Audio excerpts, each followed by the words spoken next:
Yeah, I screwed it up, so. All right. Oh, and Ellen, can you hear us?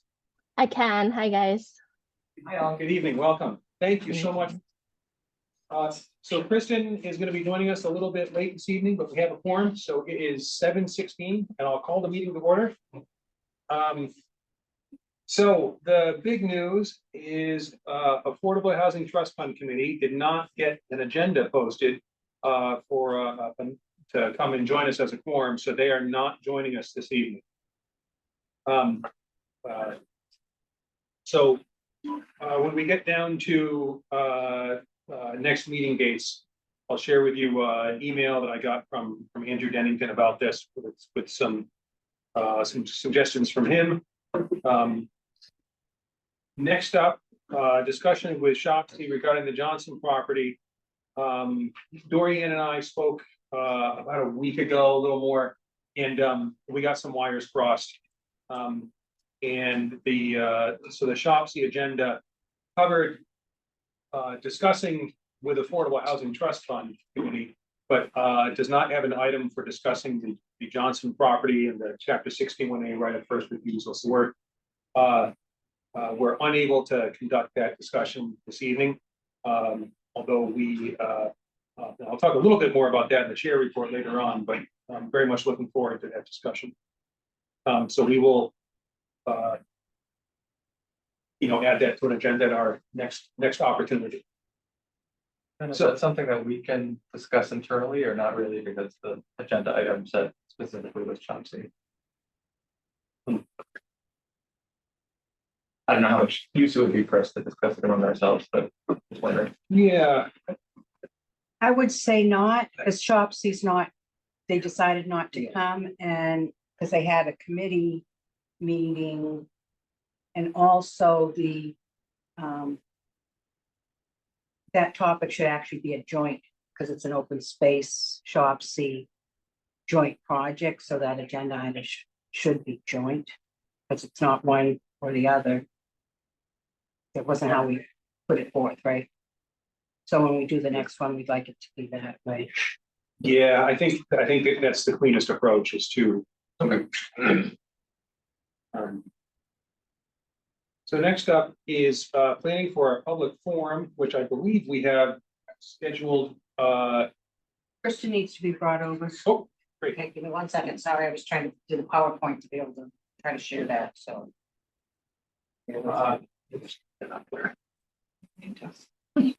I can share. Oh, you have it, Grant? I Okay. have the PowerPoint, I'm not on Zoom, I can get on in a second. Theoretically. Over.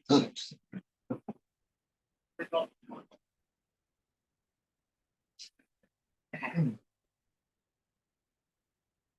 And she should be here. Thanks, guys. I'll be on video here in a sec. Welcome. Thank you. All right, so 7:20, we're joined by Kristen Laval. So we have our public planning forum scheduled for June 6th. And so tonight we're going to go through quickly the PowerPoint presentation that we used last year, as well as the correspondence that was sent out to town department heads and chairs of various town bodies. May I? Yes, please. What I'm hoping is that There's one. Yeah. members of the CPC Oh, nothing. Yes. Second. Sorry. That's okay. Turning around. Would want to do some updating themselves, and also this new, so what you're going to be discussing later, the handbook, you might want to incorporate parts of that. Yeah. So it might be multiple people taking different Yes. portions of it, and then you could use some new pictures and, so that's for you all to discuss and see, but I guess some of you may not have seen the format. And there's another document that I emailed that has sort of an outline of what you want to go over, and make sure that's in the presentation, and you might want to update that as well. These are all from prior years. Okay. Wait 1 second. Grant says bring the PowerPoint up. Perfect. Oh.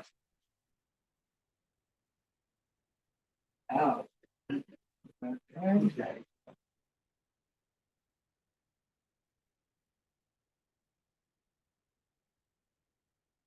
All right. Perfect. Thank you, Rick. Okay, so again, yeah, this is the PowerPoint that was used last year. And we're going through just to see what we feel, if there's anything that we feel needs to be updated, and to talk about how we get it updated. And so first, let's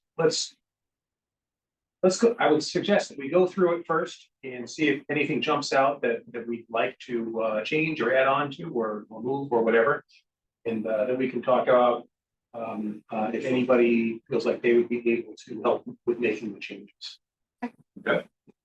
Right, so.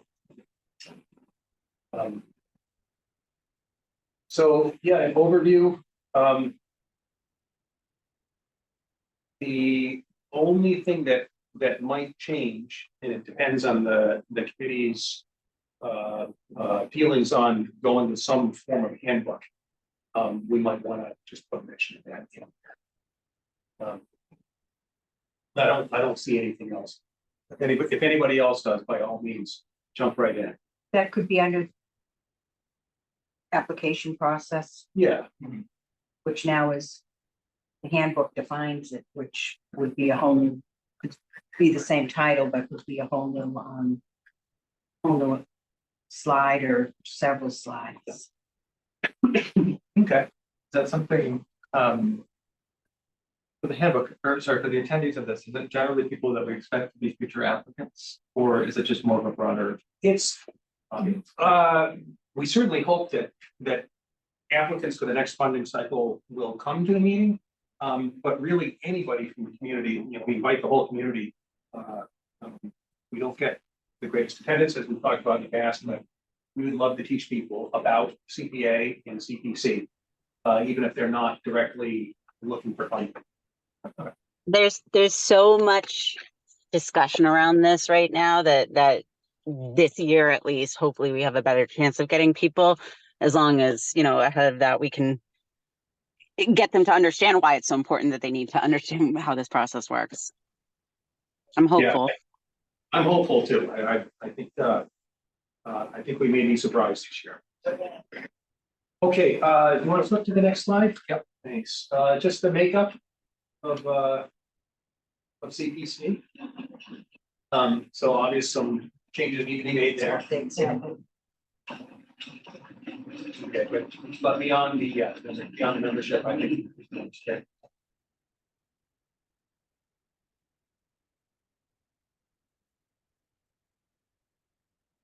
The slide animation. So I was like, I was like, wow, that's not a lot on that slide. So this side- There's a few of those that might surprise Yeah. you. I So think this- Andrew made it for those. so. This is, I recognize from the coalition website. I included some of that in the handbook too.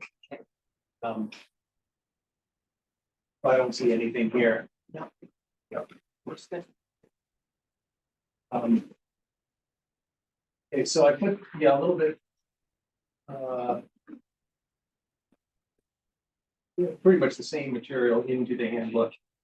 But just a background of the CPA in Southborough.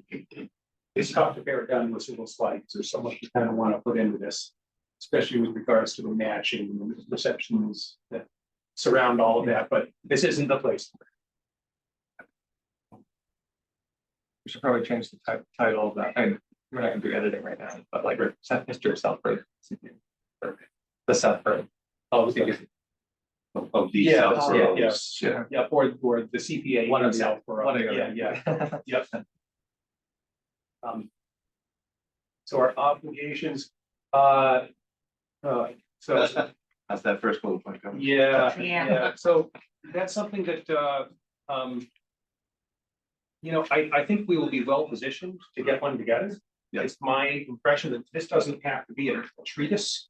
I think this can be a fairly succinct few-page document that outlines our overarching goals. And if there are any big projects that we know are out there in the coming 5 years. Otherwise, just sort of our goals for the various types of projects. Can I jump in? Yeah, please. There is a plan. And took a year for the first CPC to develop it. So I can dig that out and send it around to see how much of it is relevant. And when I say it took a year, we looked at other communities, but we were one of the first. So I'm sure there's changes that have been made that would, I don't even believe recreation was a use when we first adopted it. So I don't know if that got put into it after that, but I think that would be a nice starting place. And it wasn't a 5-year plan, it was just the plan. No, that'd be great. And also, you know, I learned a ton by going through the CPA process documents in a bunch of different communities. It's interesting the way a lot of communities administer CPA. It was very, but I'm getting off topic here. We'll get to that. Other than that, so these are right out of chapter 44B. These are our obligations as a community preservation committee by statute. So I don't think there's really any change to be made here. I mean, I know they're all important, but I think people probably know us for point number 4. So maybe reordering to put that first or second or something. Just, That's a good point. I mean, that's what nobody, people know us for, right? Yeah, I mean, that Right. Maybe put budget below, make it 3, Yeah, something like budget that. 4, and then it kind of jives with 2. Creating an application for 2 in process and then reviewing the Yeah, applications. makes sense to me. Maybe just And that one or is, 2. you know. And the first one three-quarters is of what we probably do, At least. the first one's probably the one nobody cares about but us, right? Yeah. Yeah, maybe, Yeah, one here, so maybe you one make 2, 1, 4, 2. You 2, may, 4, 5. Yeah. Okay, just to kind of flip it around. Yes. so you may want to change, this here is what the obligations are per the legislation. And when you start, you know, so it was written like what you have to do when you start up. So maybe it's like annual duties or something, I mean, Yeah. Yeah, well, we're still leaving all 5 of these at, or 6, Just change it. just changing the order The as to order. what people probably care about more. Right, I think if for the public, they know us as the application process and bringing the town meeting. Yeah. I think the budget, I think that the annual public forum for me would be the 3rd. Then develop a CPA plan. And or annual budget being 4 and 5. Yeah. That'd be my suggestion. Yeah. I know that Freddie just said these are kind of defined for us, but given what we've gone through over the last application process, should there be a bullet that says like liaise with the council? I can't remember the name of the council right now, my mind's fried. But, you know, we are the people who liaise with the lawmakers to make sure that what our opinions are actually in fact valid. And I think that was a really sensitive point from this last time around, you know, around Bayville. So that I just think our relationship with the overarching governance could be called out somewhere. Yeah, so you may wish to change it from obligations to duties or something, because Yeah. obligations are in the the enabling yeah, legislation. and these 5 bullet points are in this order in 44B. Which isn't to say that we have to quote 44B on the slide or even. you know, Right, Um, Do you want me to make these changes as we go along? That'd be easier or harder? I guess I'd ask if it's easier or harder for you, if you're willing, Grant, I can try, I just, or, might be easier than going back and trying Yeah. to remember all this. later. yeah, or- That'd be great, I'm writing them down, but that doesn't mean anything. Doesn't mean anything. Let me. You still see? Okay, Yes.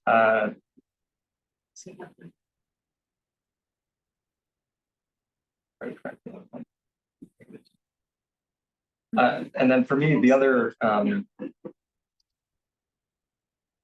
thing that I was thinking about here is, there's nothing in here right now about like monitoring existing projects or. Yeah. You know, kind of, spending a fund, something that could be like, Oversight. oversight. of- Project of oversight. existing- Yeah, that's actually a good one to add. Yeah. I think so. And I would say to Kristen's point, you know, educating CPA stakeholders about the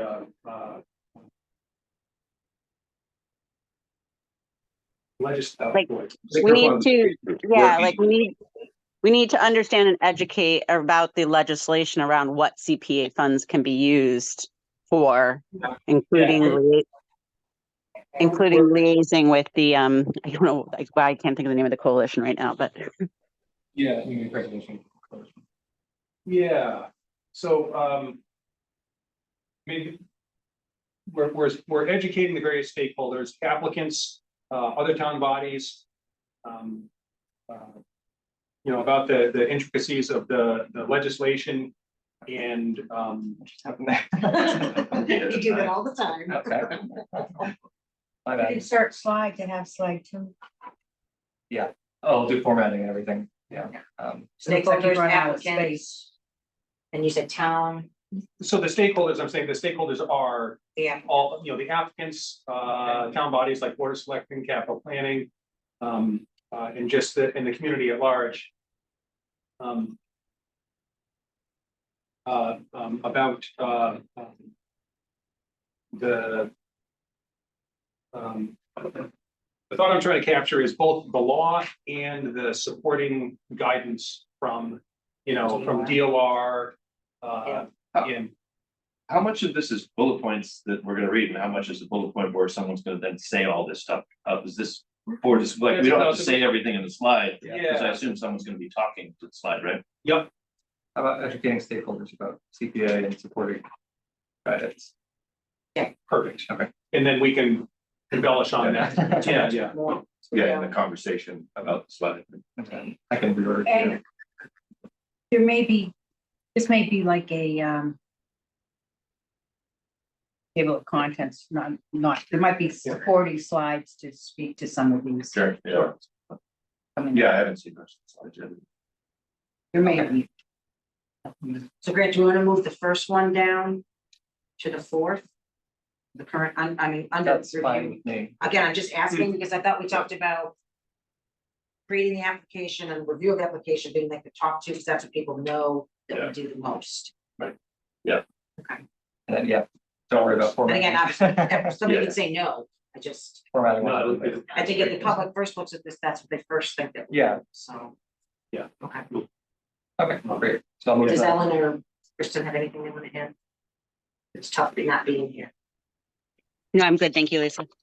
I think that looks good. I think just to your point, Grant, about like the ongoing oversight that could potentially be added to that first point.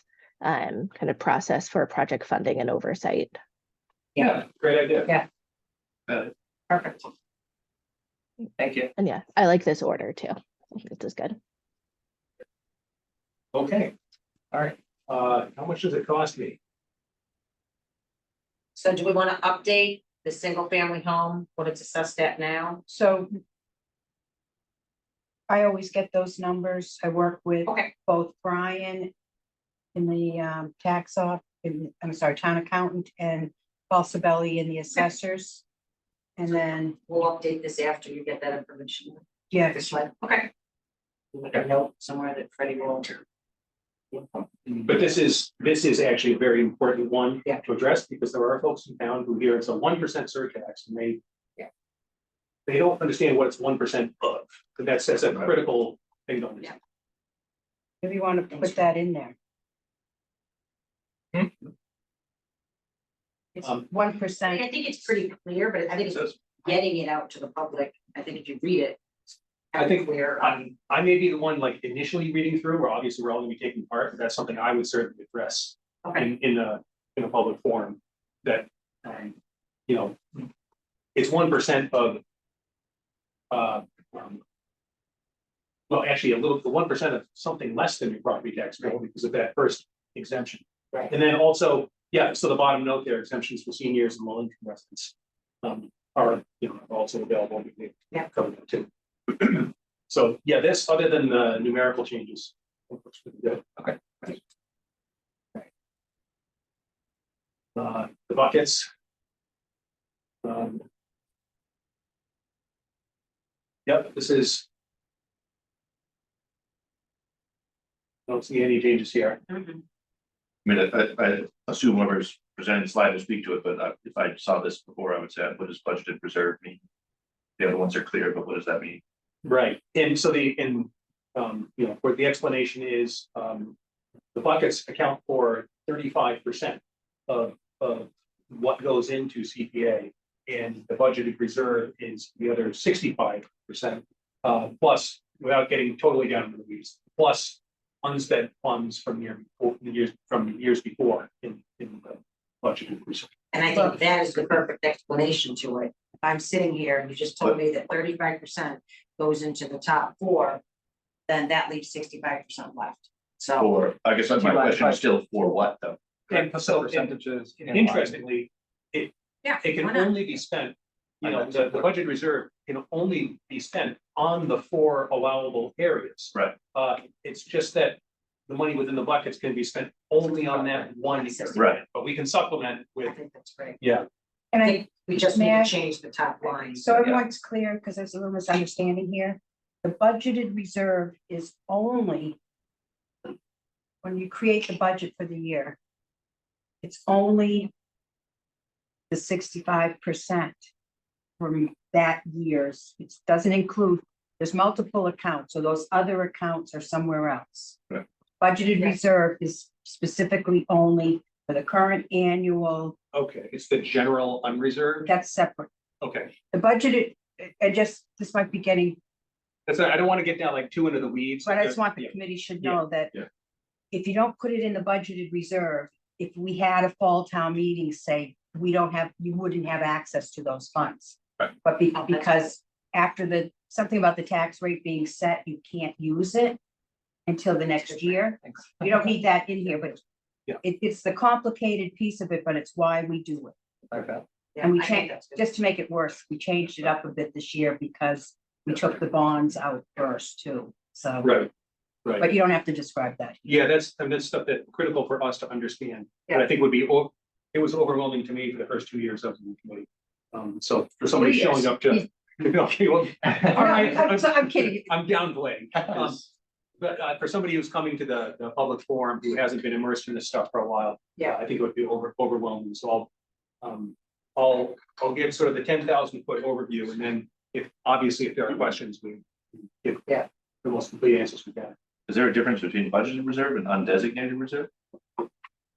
Yes, or also called general unreserved. Let me, Yeah. sorry, let me check those. We update.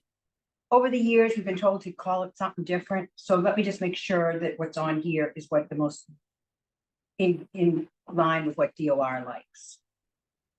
We should probably say it's the CPA budget reserve because the town has its own budget reserve as well, right?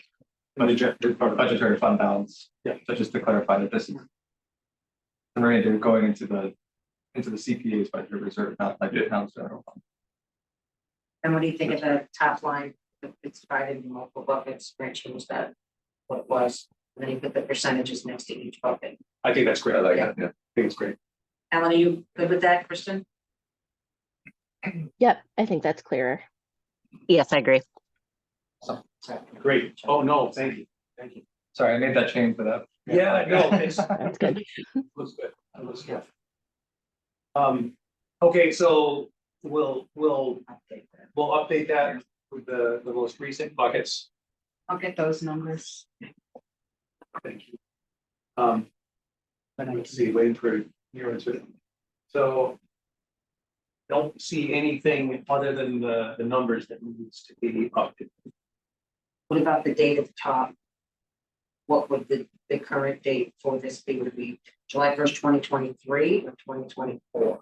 I mean, we're not at 2024 yet, Yeah. but depending on when we do the forum, it may be after July 1st. Well, we're doing the form on June 6th. I guess it's not after July 1st, then is it? Yes. Okay, So I think we'll be looking at that. I don't know why I didn't make that there. Well, the date will be whenever the numbers. That got left in by mistake, and this may not have been the final one for last year. It's the Yeah. one I could find, so Okay. that should be 24. Yeah, and that's why I think it says waiting for a year-end certification from accounting, so these will be a So very educated estimate. So after town meeting, there's balances left for what we did in town meeting, but it's not defined until July, after, well, after. And it doesn't happen right now. We have last year's money still in the accounts, right? Yeah. Okay.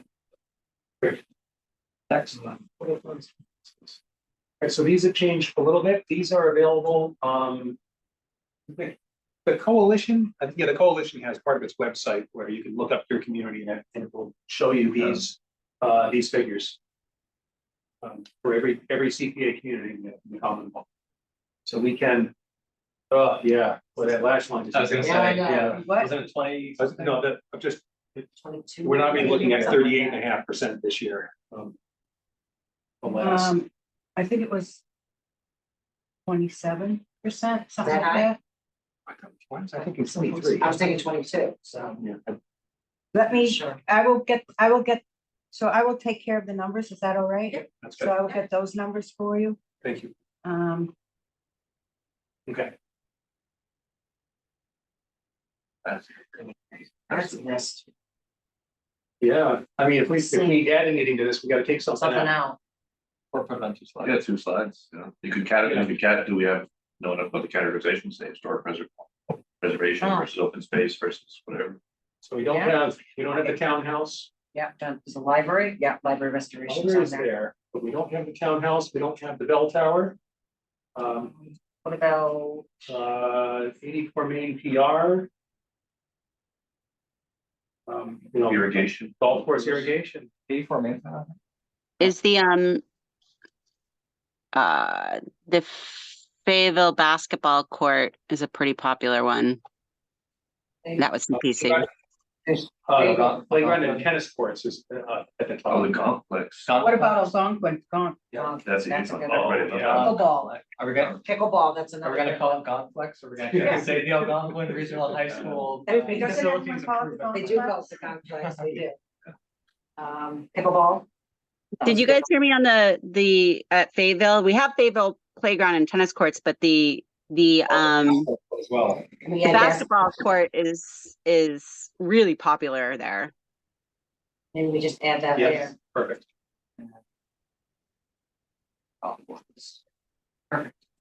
So, yeah, we'll have to break this up. Okay. Well, I'd have to imagine. Yes, just make it Now- even tinier font. What did we miss at the bottom? And then the only thing I can think of is, Renee House there's is been a up there couple of already. projects for, Oh, This you know, perpetual municipal, preservation. historic municipal records restoration. That's, there's some restoration historic documents. Oh, So- sorry, I missed it. Okay, historic document That was preservation. probably from the last time, but also that's this time. Take out, What take about out, the please golf take out, course? please You know take what? out storage facilities. 84 Main is in there. Yeah. Sorry, Take that off. What about One the year golf? on, she wants you to take out storage facilities. sorry, where? Can you take out storage facilities? I can if I can find it. Yeah. Your cursor's on it. It's, I'm sorry, 7. it's historic document preservation. Oh, and storage facilities. storage. Historic Oh. society. And you've done it for the town as well as the library and the society. So I don't know if you want to list all three or Just, I think Historic preservation. document preservation. Yeah. that covers it. Yeah. Multiple projects or, Okay. What, there was one more that was just said before we moved away. What was it? The golf course? Oh, golf course irrigation. This Triangle Park is the. Down in Triangle the Park on south side. South side, Yeah. right, so. Yeah. Does it have a name? Triangle Park, That's the name of the That's park. the name of it. Oh, okay, unfortunately. Yeah. Okay. okay, because I was thinking about the new park in center town, that Heritage Park, but it is a Yeah. triangle as well. Yeah. Yeah, so Grant, just the last one is a golf course irrigation. Oh, yeah. But did you put the trails in there? Oh, that's a There's good so one. many. Burroughs Loop Trail Here, I'll irrigation, yeah. Golf. Wasn't course just that Or irrigation, trail. about 2 slides. Yes.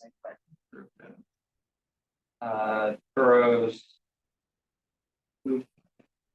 That's a good one. Oh, no, it was Peninsula Trail. Peninsula, yeah. But did we do the boroughs through CPC? It's Was it part of just the a Burroughs peninsula? Loop. It's but part of the the Burroughs Loop, but it's. Burroughs Loop goes Peninsula, all throughout. okay. Yeah, okay. I mean, I could say Peninsula Trail parentheses, Rose Loop Trail, like, this is good. Okay. Okay. We built 2 affordable units. What about, okay, it's there, never mind. That's the lights. That's right, that was before my time, but Which one, Freddie? Parkerville and Gilmore. I don't know that we want to say it, but you can say you built 2 affordable Yeah. houses, not units, houses. Well, Gilmore was built, Parkerville was renovated. Creation of 2 affordable Yeah, creation houses. of 2. Yeah, that's, Sorry, I'm just formatting. I think that's important. 2 units of community housing. Okay. Yeah, So I don't want to, I'm sorry, what I want, it doesn't matter here, but I think it's better to be clear that there were houses than units. okay, Affordable housing, 2 Not affordable houses, they housing, were houses. 2 affordable homes, how's that?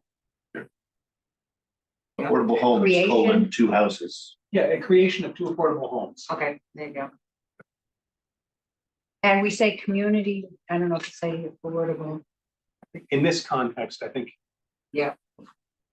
Community just doesn't quite work. No, I people can understand, they know what affordable means. That's obviously. I was trying to skirt that by saying They're 2 not units even of. now. Right. We'll get it. Yeah, that's You know, That's a to do. Yeah. Okay. Not really relevant, but how do we feel about the gray and the black? The gray background? Do we think we could use a little sprucing up I'd or? love to see- Absolutely. I'd like to see a little more. about Pictures. that. I know. Pictures. Yeah. Go great. It had pictures, originally yeah. been blue Yeah. like water, Okay. like the reservoir. So, and then somebody told it. Style has changed over time. Yeah. right? Design. Okay. So, yeah, okay. So application process. So again, we haven't gotten to the this point in the agenda yet, but you Thanks, know, Diane. good to see you, Dorian. Good to see you. I have to pack. Have fun. Thanks. Right, so, yeah, if we go forward with some kind of handbook, it would sort of be as discussed in the handbook.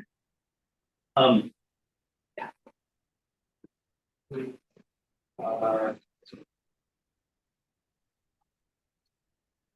I mean, Although, I mean, nothing on here is wrong, that's for sure. it's probably good to at least let people know deadlines in the presentation. I was gonna say, yeah, deadline dates. So, What is we required. actually, we don't have any deadline dates as of now. We just, we had one date, which is we won't accept an application before August 1st, was the old rule. But beyond that, we didn't have any dates, which got us out of the trouble, but created a lot of craziness for us this year, yeah. So that's one of the things that in this draft, you know, I addressed, and we'll have to talk about that. But that, you're right, Then what if we? I don't know how far we're gonna get into the actual application handbook. I'm sure there's gonna be other edits, but. Yep. What if we just call it a draft now? Somehow reference this as a draft? Because tonight we're gonna start a discussion on you it. know what, that's a good point. We're not gonna have this, we're not gonna have a handbook completed. Yep. By June 6th, that's just not. gonna Right. happen. But we can show a draft we're working on, we can reference a draft, because, I mean, I think. If we want to take a vote right now, I think these dates, the July 15th through August 31st are very important. Yeah. We saw this past year when.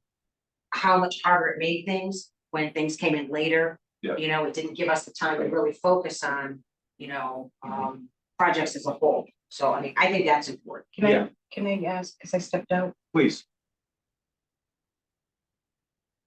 maybe I missed this, but you don't need this done by June 6th. oh, yeah, no, Lisa No. was saying, Maybe put reference, a handbook in here somewhere. But as Draft draft. handbook As a draft. I'm just throwing, for right now, you can do that, but if you have the meeting tonight, you're going through it, June 6th, you can finalize it. Why wouldn't it be final by the end of the mid-June, when you have the presentation? Well, June 6th is the presentation, correct? Correct. Are we gonna have the handbook You- final? So Is there another meeting between now and June sixth? Not No. I thought, maybe I misunderstood. I thought we were gonna have a meeting June sixth and then have the presentation another night. We scheduled the forum on June sixth. That's, at least that's what I put into my calendar. It's entirely possible I got it wrong, but that's, I'm not saying. I don't think we're gonna, it's May 2nd. That's the only concern I guess I have is. I'll stop actually. I'll have to look back to see what I put in my calendar. Ben, I'm not disagreeing Yeah. that you scheduled it for June sixth, Yeah. but you have this hefty document that's wonderful. Yeah. Why not have another meeting to final? Last year, you didn't do the presentation until June 27th, which is too late, Yeah. Fourth of July. But even if you made, instead of June sixth, another 2 weeks or a week after that, you could. You've got this handbook, why not use it? Why not Kristen, when is the finalize? last day of school?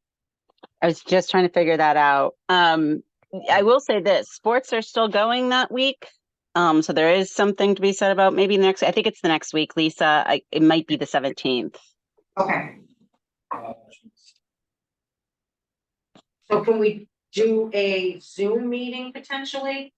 Sometime before the end of May with just the handbook and finalize the handbook? I could do that. I mean, I could very. I can do that. Yeah. Don't, I like that idea. I might be jumping the gun, but don't you have another issue that you have to meet for? With the first agenda items that were canceled, Yes. so, Do we want to talk about meeting dates now? Yeah. Well, Uh, yeah, well, you know what, let's just move on, but let's just assume then that for the sixth, this is gonna be set. I think okay, that's fair. We Okay. need to change, we can always change it and just Yeah. continue to call it a draft. Yeah. But So I added this language, Lisa, here. Okay. so, I also, just to point it out, if we that's good. encounter something or somebody realizes something after June sixth, when, if we took a Yes. vote on June sixth to adopt this, well, in our very next meeting, Lisa could come in and say, hey, Ben, you know what? You really screwed this part up, we gotta change it. We can just make a vote and change it. Exactly. Yeah. Yeah, yeah. so Um, I just want to be clear, you're saying June sixth is the date of the public forum? For right now, Yeah, I think before school gets out is important, and the week before school, everybody's trying to tie things up to get away as well.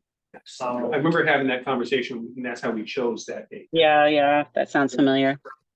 There's So- notice to it. You have a better memory than I. The only reason I'm asking about that is, because we have to get the legal ad in and all of that, so I have to make sure we have Okay, that done. that's right, it has to be 2 weeks beforehand. And you need before the 2 weeks to get it done because you Okay. have to, you have to have time. Okay, and actually, we probably should meet before anyway, not just for these other items, but to go over who's gonna speak to slides, if it's just gonna be you, Ben, okay, which I'm totally fine with. Or, if different people are gonna, how you plan it for Yeah. it, I guess. One okay, thing on this slide, how do we feel about, so for the third bullet point about the CPA legislation, I was thinking it might be useful to have a separate slide on like additional resources in which we have the legislation, the IGR, Yeah. and I guess like community preservation coalition website or something. Yeah. yeah. Those three, I'm not sure if those are in If you have here. them in the handbook, I did, in in the last page. Oh, those are in the handbook already. yes, Okay, Last page. so in the Oh, there you actual Word document I sent out, there are links to each of these things. The very last one, I should have written out that it is that 19-04 IGR from the DOR, but that's what that is. okay. Do you think we should have a slide of these as well, or I don't know? Yeah, maybe not, but. I mean, this handbook will be on the website as well, Yeah, so people okay. can go and click through the links there as well. okay, so the application process, so we might want to put, okay, please hear us. Look here. Okay, you already typed it in. That looks great. Does that look good to folks? Yep. Mhm. Yes. Okay. All right. Okay, so the application document itself. So this is for folks who attend the forum, who are contemplating submitting an application, that's going through and talking about these various things. And basically bringing home the point that specificity and background is required. I think it's one of the big points, but we go through. When you get to the category, when we talk about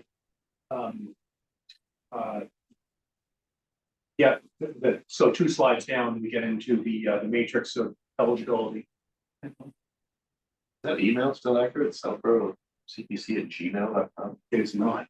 Where is that? That was on the first. Yeah, that. Oh, yeah. Well, actually, it may still be in existence, but our official website is. Is that the 2015? I can't see. It is. Yeah. So updating, and I think you're gonna want to update the application and then Yeah. put that one in. I think the reason it stayed was because of these circle things to highlight some of the key points, but Okay. Perfect, just gonna kind of Yes. breeze through these then. So, and then that chart has not changed, still very much current and still very much critical. So all of this will be updated. Yeah, with the current application as updated.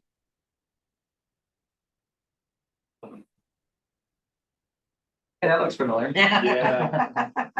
So again, still accurate and still very important. I like this. Yeah, and this is the show off part.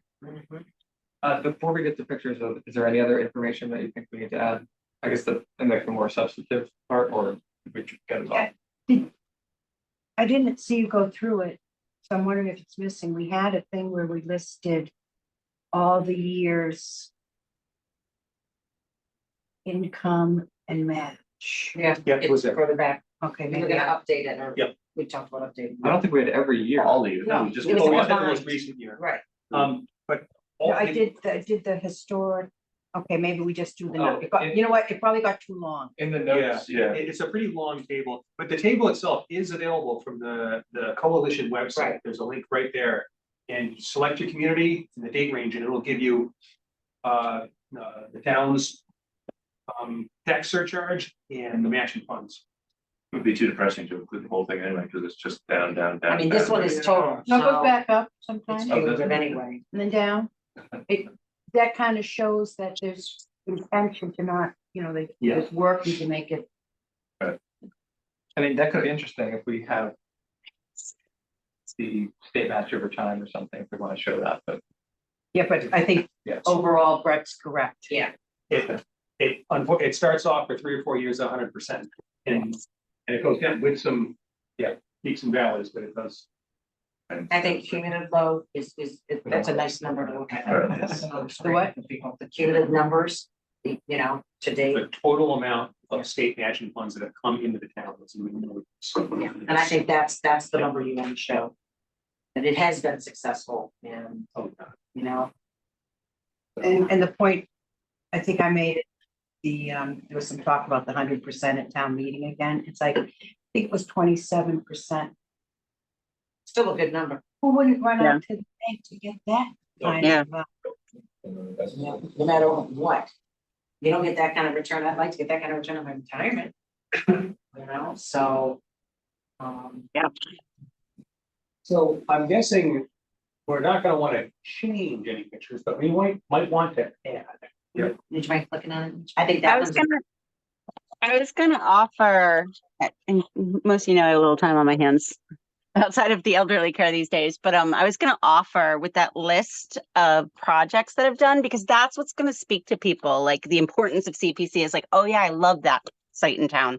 That is Southborough. So I was gonna offer to put together just a quick little reel of all of a picture of each, and we can either have it just running in the background as we're talking, or it can be a little reel that we might even be able to promote to get people there.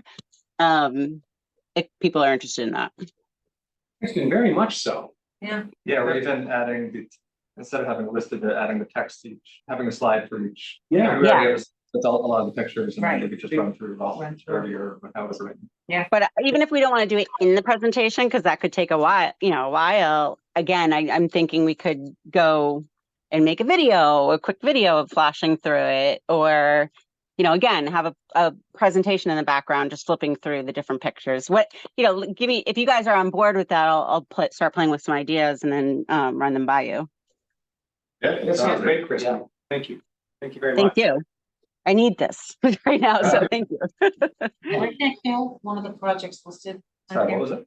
Breakneck Hill, is there pictures from Breakneck Hill? I don't know. No. I think we definitely need to make sure that Breakneck's, especially where it's in the forefront of discussions in people's minds right now too. Breakneck wasn't. It was not purchased. That was. It wasn't, what? I thought I saw it on here. We There's some had projects a that- project, Oh, it's that's what it was. ongoing. Chestnut is what I was thinking, Yeah, of. Okay. Yeah. Breakneck was from the town in the seventies. Yeah, that was long before CPC. We have- I knew that.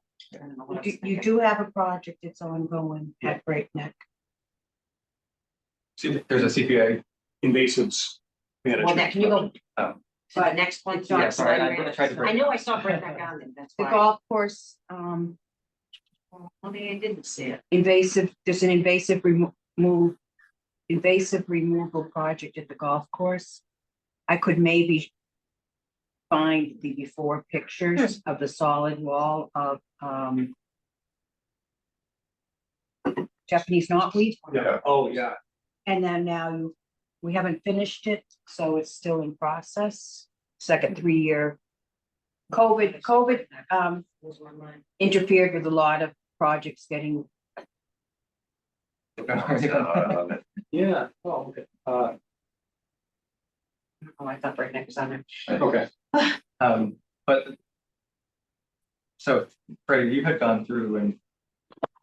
You have a list, or you have a lot of the old applications, right, in our kind of archives of like all the different projects that we've had. Like, do you know of any that, like, are we missing any here, or is this a pretty comprehensive list? Well, we well, definitely- there's some not there. Yeah. This is not a absolutely comprehensive list, but Was the it's- Halloran CPC? yes. Was that on here? Number Did I two, miss yeah. that? Number 2 on this page. Oh, my God. Yeah. Now, first I'm seeing Breakneck when it's not there, and then I'm looking at Halloran. I think I have a picture of you and Beth. No. Yes, and and Carl. Carl and- Point Conservation. Yeah, by Michelle, Gilmore, yeah, exactly, exactly. The EMC, for that. The former EMC. I don't think Halloran was former EMC. No, What, Halloran? Halloran, no. What it's- Halloran EMC? abuts, what's the street, Fred? It's landlocked. It runs between 85 and Parkerville against the Mass Pike. But it doesn't have any access east, so that's why we got it at a bargain sale price. And we're still working on the It abuts access. Rock Point, and then what on the other Mount- side? Is it Mount Parkerville? Hickory. Mount Oh, okay. Hickory, there you go. It Yeah. doesn't. It doesn't abut any,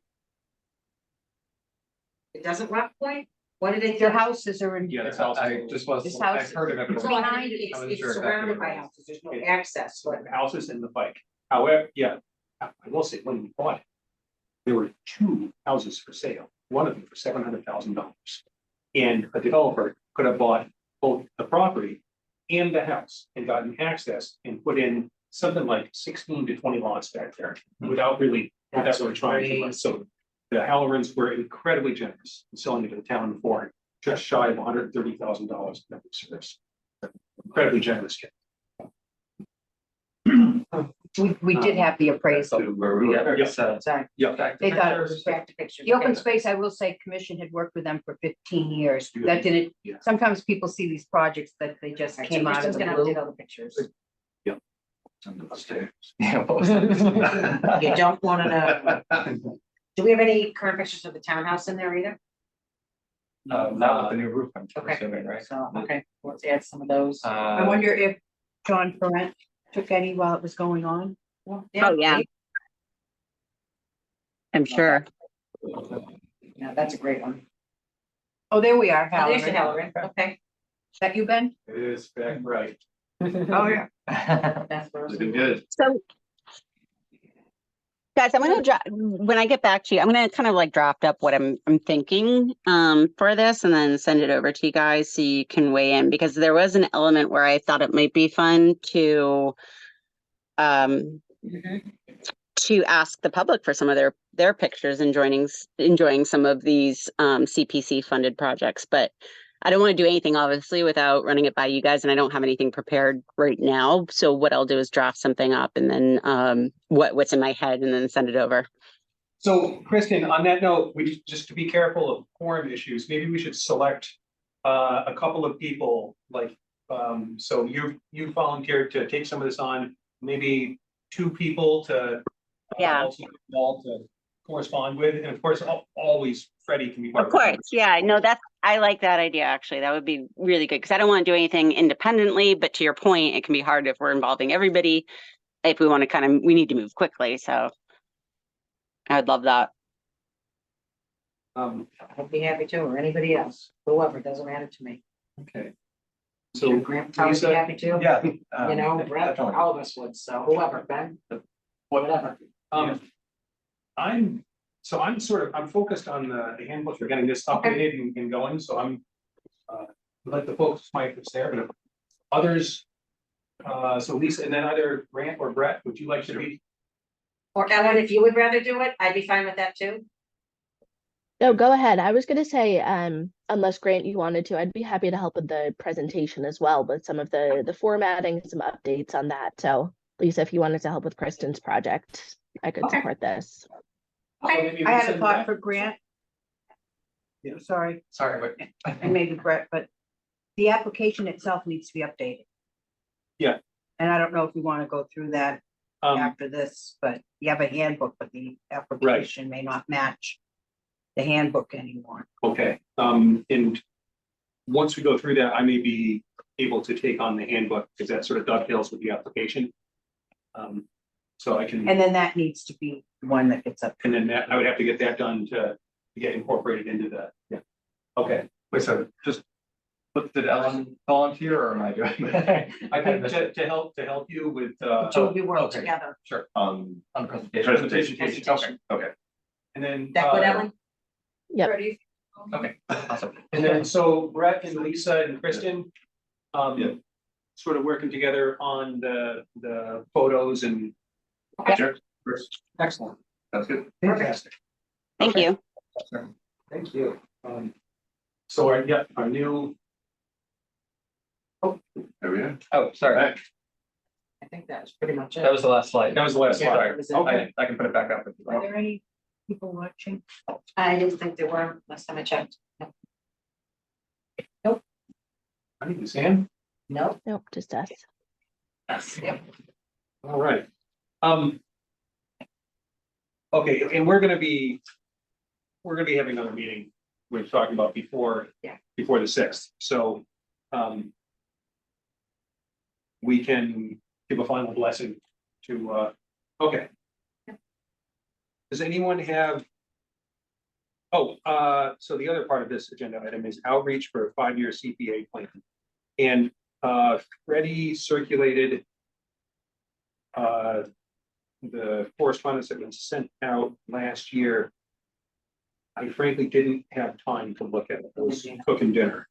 I also did not.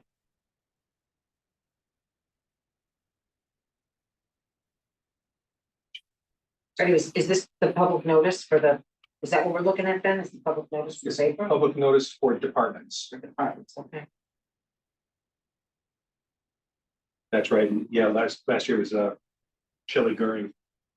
Gave that wonderful presentation. I remember seeing things on My South Pro. Was that for the application process or was that for the CPC? It was for the public one. Okay, I think we also notified for the application as well. okay. Oh, okay.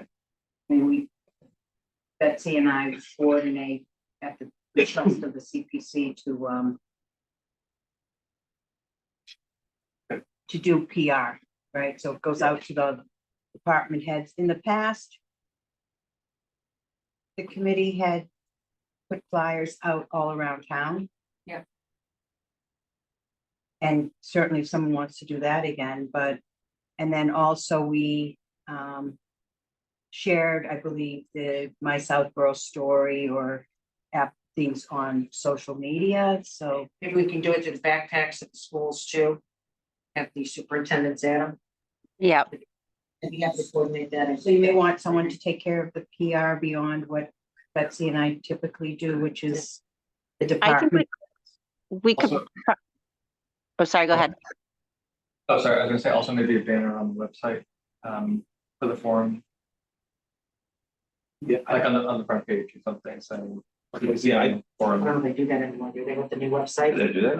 I haven't two banners, okay. Yeah, I haven't seen that. What we, It's a good thought, because I was thinking that for something else, that maybe there was some way to, but they do have news on there. Instead of Okay. banners now, they have news at the bottom, Okay, so maybe we can. okay. the new website strikes again. Yeah. Town has its Twitter account. Everyone knows that, right? well, we would ask, also Vanessa, who sends stuff out on Twitter. I don't know if that still is. Yeah. As well as, I don't know, I know Melissa in Conservation sends out emails that people who signed up to be notified get notification. Oh, yeah. The And library has notification. Kristen, do you think you could get maybe recreation to send out the flyer? Yeah, for sure. Just so people know, Tim Davis's last day is tomorrow, but you know, he's got other people there, so we can get that done. so is there a committee member who wants to be in charge of PR? Or Well, I think coordinate with if me? different ones of us want to take on different parts of it, I mean, if Kristen wants to do recreation, I'll take care of the backpacks. So we need Ellen, a would you list be of interested in all- helping? You were pretty crafty and, you know, for town meeting, the handouts, maybe would you be interested in making the flyer look more appetizing? I can use that word, Sure. that makes sense? Yeah. I mean, you did such a great job Yeah. with the handout for town meeting, it just. So there isn't a flyer now. Right, but if once the information that we want on the flyer, or Freddie, if you put it together, we decide it's the same information that's here. If Ellen, and I don't know if you have the time, and I'm not volunteering you, but. No, you did that's, such a I'm great happy to. job. Yeah. What I'm trying to say is, if you're doing all these different people with PR, there should be a coordinated list of who's doing what, so we know which ones, and. Yeah.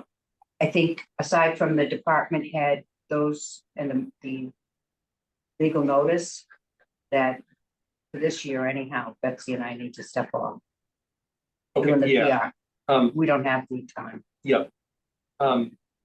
So the document that will be sent out, and I can certainly liaise with Melissa. Will be, it will be the same document. That Ellen has very graciously offered to put together. So I think Can I run this through? Ben, you're gonna do one, we're gonna have one One, flyer. one flyer. Ben, you're gonna take care of Concom? Yep. Ellen, is gonna make the flyer. I'll do the backpacks, and I'll talk to Ryan at the library to get it distributed. Kristen, you'll do recreation, do you want to put it on the Southborough Care and Share page too? Yeah, Lisa, that's something I'll talk to you and Grant about because I think we can get creative there. Okay, so we'll take care of the social media piece there. Kristen is rec. Yep. And then Lisa and Kristen are doing social media, Sure. and then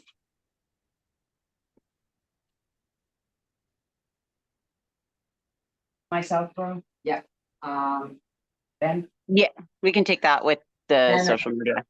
Yeah. Okay. Yeah, just send back the notes, so. I that's fine. don't know Beth at all. Okay, we'll take care of it then. So Thank you. Kristen and Lisa and working on social media and my Southborough. Yep. And then what I've also found to be very effective is you have your flyer, and then after the my Southborough story comes out, if you like it, which I always find it to be very informative with more information than Yep. you think she can come up with, right? Then sometimes you post a link to her story on social media as a second, like, As a reminder. you do the same flyer twice, people, are like, Right. what's, why are they doing that, double dipping, but, Yeah. that works well. Okay. And then do you want to put flyers up around town at the banks and stuff? I don't think it I don't know that matters. people. I don't know. Just throwing it out there, Yeah. you know, you're revamping. Oh, Maybe the Duncans. You know what, let me ask the DPW, and I'll ask the police and fire chief as well, maybe we can get the signboards up. The week of, Oh, flashing like at the dump, Oh, you yeah. know, public Oh, forum. yeah. I'd be happy to do that, coordinated Good with the idea, drive, yeah. so I'd be happy to take care Oh, of thank that. you. Yeah. That'd be great. That's Signboard. awesome. Yeah, if we could get 2 of them up, that would be great. You know, and just letting people know that there's a CPC forum, come join us, and the date and time. And then the address, obviously. and we're doing department heads. I can coordinate with Vanessa Okay, perfect. for the town. What about the town banner? I can do that.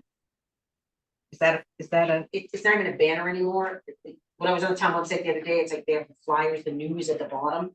So they would just probably put the flyer there. so, But check and see, Freddie, if there used to be a news flash that you had signed up for, that I used to get emails all the time. I don't know if they still do it with the new website, but we might, maybe you should check with Jay. And then we can blast it out that way too. when you say department heads, is it literally only the department heads? Because I know that there's a separate list for all boards and committees, and boards and committees can put it out, like anybody can put it in an application, right? So it's not just the. yeah, department. we blast them off. That's Yeah. what it's called.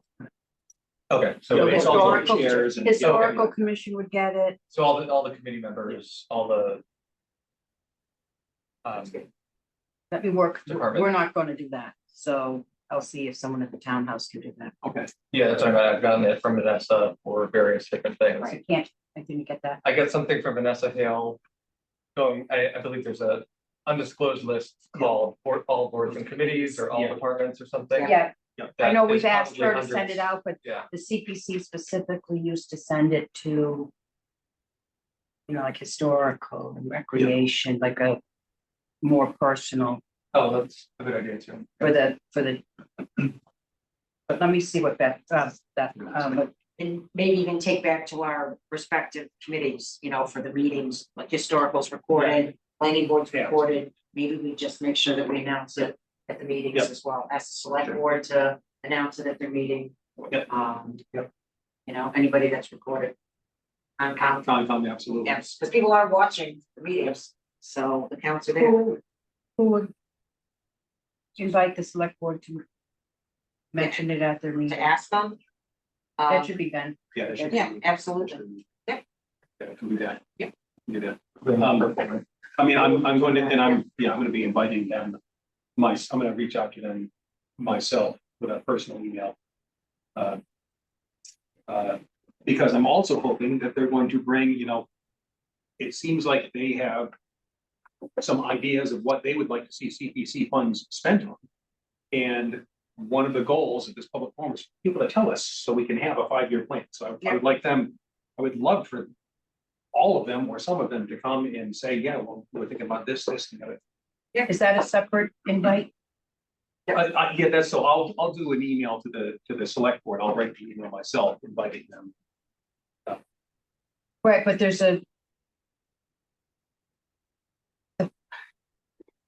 2 parts to this, education to Mhm. people and how to apply, but also bring your ideas.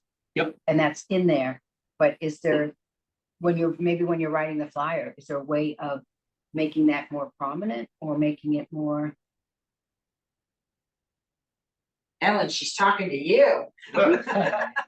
Yeah, I think we can be more detailed in kind of the ask on the flyer that, you know, come hear about CPC and bring your ideas for, you know, your greatest potential funding project. Yeah, maybe the presentation at the end of it should be more. Instead of just, do you have any questions for us, more, you know, facilitate Yeah. discussion. Share your that kind of- thoughts, yeah, or do that you have kind any of thing. projects? Any potential projects coming, because it would help us if we can look out a couple of years, it will help us budget and make it, you know. More possible for us to fund more, so. That's something the chair's always. That's just the topic. It's not what the Yeah. chair says, you know, it doesn't say any ideas. Yeah. Can you guys think of any groups that maybe haven't come to CPC that like, I don't know if I don't even know if youth sports would qualify, rec and youth sports work closely together, obviously, but there's a lot that the youth sports funds themselves too. And I don't even know if they'd be eligible, but are there any groups, I guess, to Freddie and those with more experience that probably could be looking at CPC more and they just have never done it historically?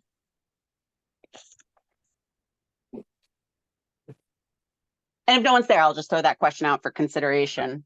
We have a lot of the same players that come back, and then you definitely get people who know about it, and come back for their projects. But are there organizations sitting out there who have historically never taken advantage of it, but probably could? Sounds like maybe no, Sure. but I'll throw it out there. Not sure what kind of projects would be eligible for. Well, like, for example, Tim went to the planning board to get permission because softball was going to be installing a batting cage at the field behind Trottier. Like, I don't even know if that'd be CPC eligible, but like, I think about things like that. Lacrosse is constantly having to buy, and I know that they're paid organizations, so they're organizations that people pay. So I don't actually know the rules myself, and that's why I'm just throwing that question out there. And we don't have to answer it now. It's just more so like, are there any targeted reach outs that we want to make for the presentation on the 6th? Well, So, I don't think it really answers your question, Kristen, but I had mentioned to Ben that especially when we're thinking about the 5-year plan, that the master plan implementation committee Yeah, might be good to reach out to them because they are tracking and actually doing status updates on all the different goals. And I know that the master plan itself included funding source. It didn't actually get into the detail whether or not it's CPA funding, but potentially they might have an idea of Oh, that's a great point. Yeah. on the 10-year plan that maybe haven't started yet, or they haven't really crystallized what type of funding it would be, and that could be a source of ideas too. That's a great point. When you reach out, just be aware, like some of those groups you were talking about, like now you run into the anti-aid.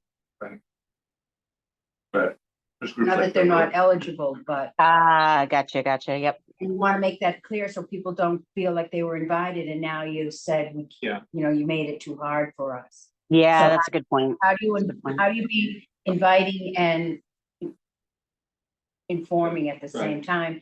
And then with recreation, didn't the coalition say you had almost have a, like if it's town-owned property, it's one thing, but if it's not, you needed like a preservation restriction, a recreation restriction, he said, for recreation. Yeah, I forget the phrase that he used. I hadn't seen that phrase used that way before, but it made perfect sense. So it's similar to conservation restrictions and historic preservation restrictions. I guess there's a recreation Preservation restriction, Something. recreation conservation. I don't know what I'll look it up, but Freddie, I'll take that and look into it because now I'm just kind of curious too. So the groups like. I like Grant's idea.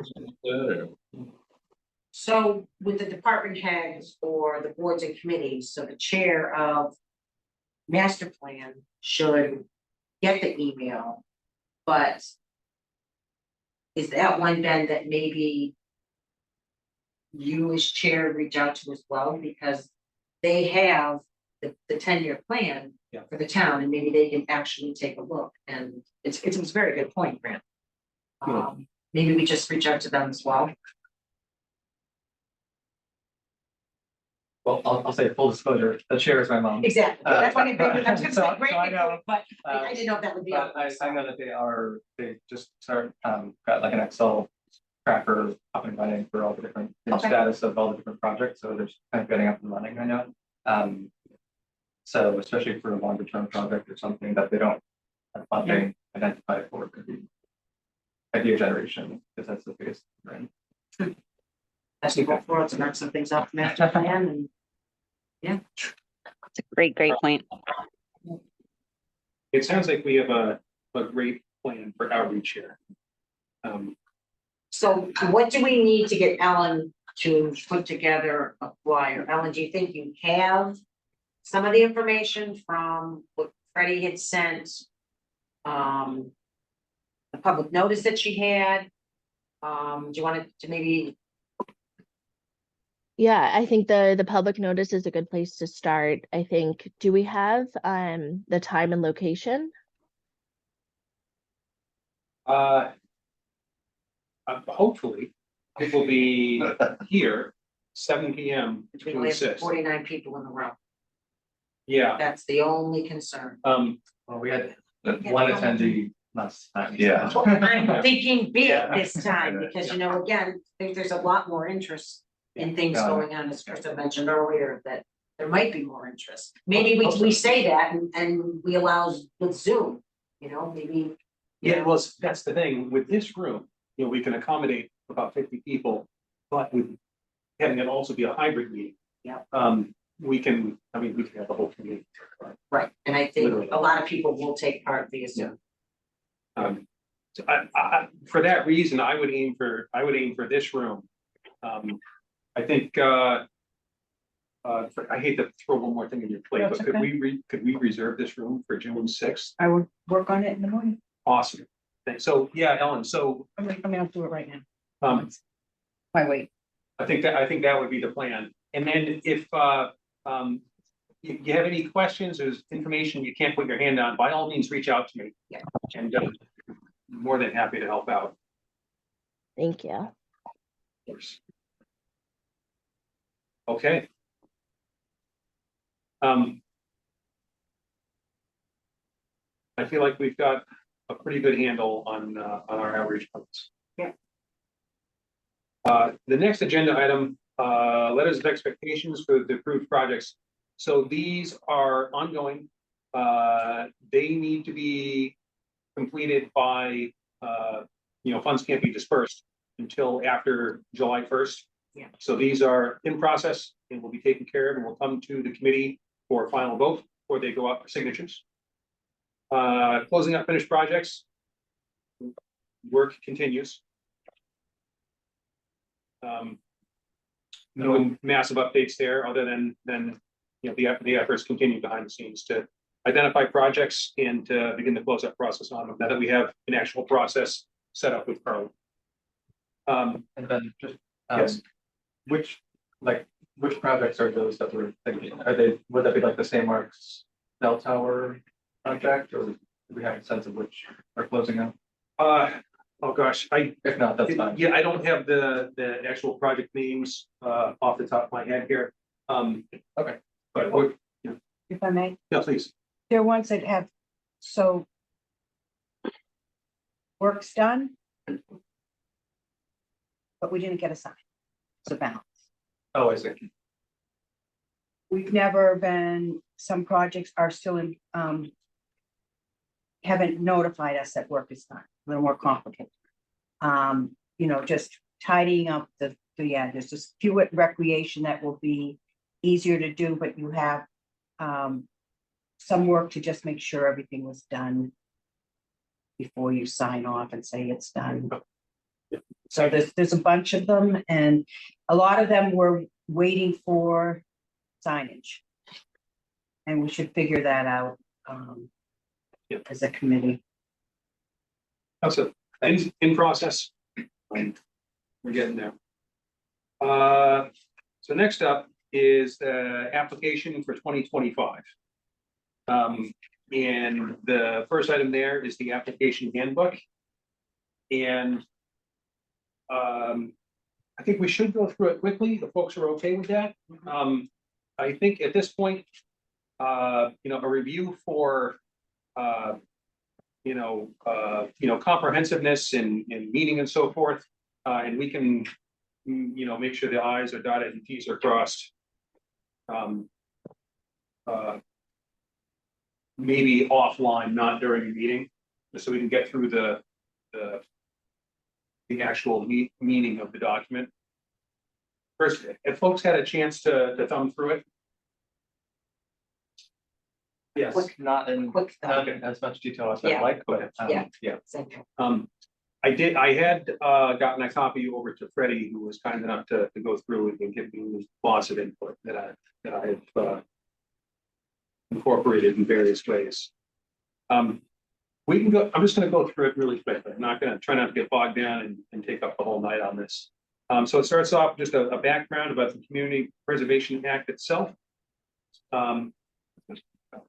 Much of this is taken from the coalition website. Oh, I'm sorry, I've got another couple of copies. that we need. No problem. No, I think, Yeah, yeah, good. well, Okay. And I'm sorry, Ellen and Chris, I did email you the version that I'm reading from. Okay. You know, so yeah, just a background on the act itself, followed by background on the committee, how it was formed, how it's proposed. Discussion of funding sources, that slide that we had has much of the same information. Projects eligible for funding. This is just the eligibility matrix in a slightly different format. The duties of the committee. Again, we just talked about this in a slide. I had one suggestion on that one, Ben. Yes, Under the first paragraph, the aim of this review process is to ensure the project meets the requirements of the CPA legislation. Should we add something about the guided by the DOR and the IGR or something along those lines? yeah. I mean, we referred to that a lot during our discussions. That's right. So again, DOR, just a suggestion. meets the requirements of CPA legislation, DOR regulations. Perfect. And we can link to those as well. Yeah. Yeah, yep. Yeah. And to select the most compelling projects, which may be reasonably funded, yeah.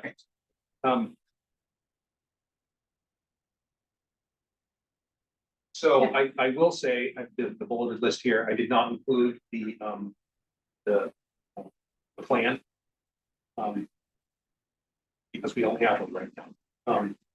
But hopefully we will for next year.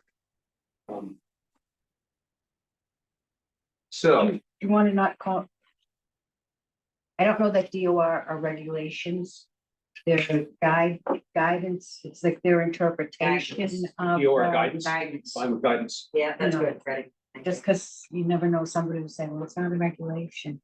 I wrote You know, guided by DOR, I was close. Yeah, Should've so said you know, original. Guideline release. it's they are empowered under the legislation to issue regulations, just like the Wetlands Protection Act empowers DEP to issue wetlands regulations. Right.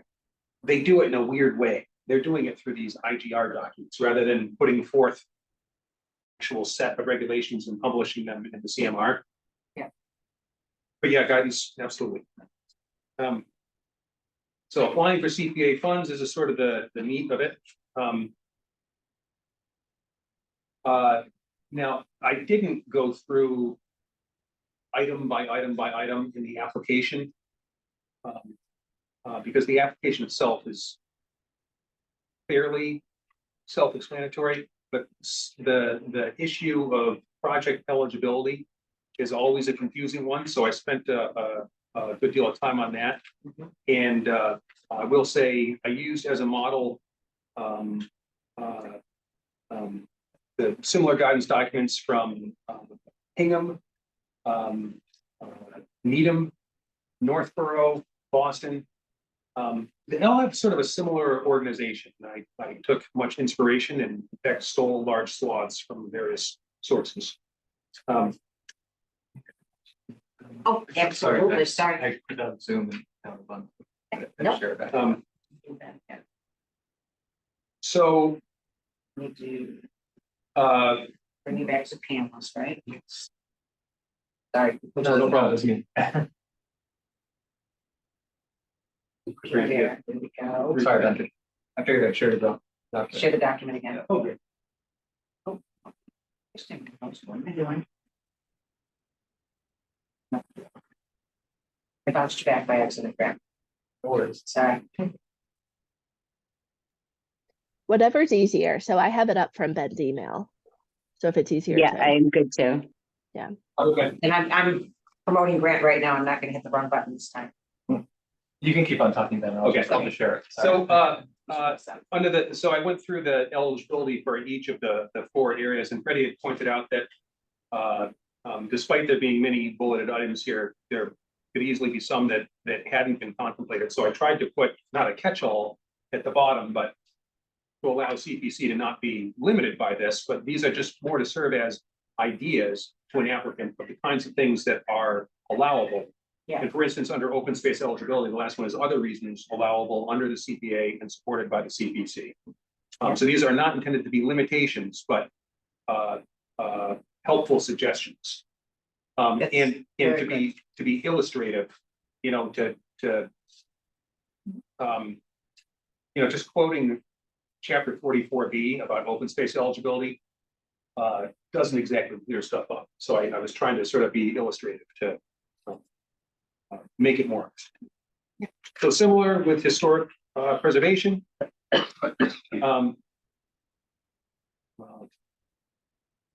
Talk about the requirement under the act that historical preservation projects have to be either listed on the state register of historic places or found by SHC to be significant in the history, archaeology, etc.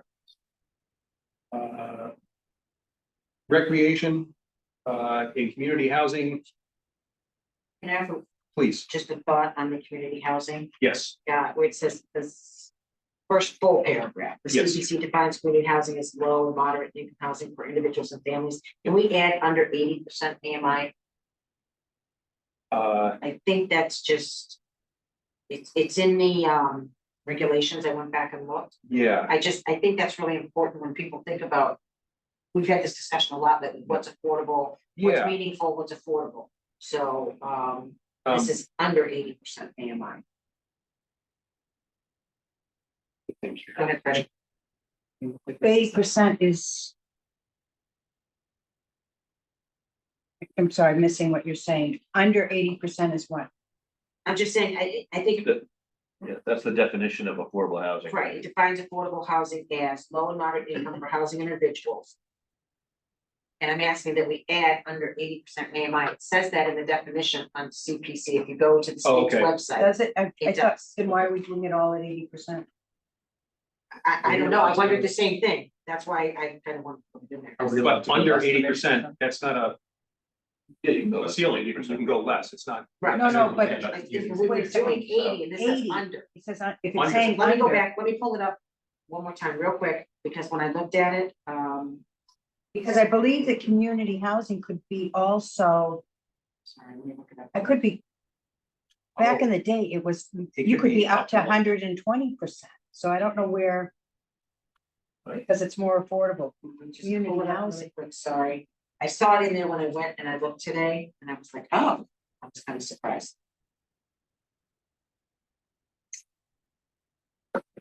Right, I did it on my computer, it's just easier. And again, unless I totally misread it when I went in.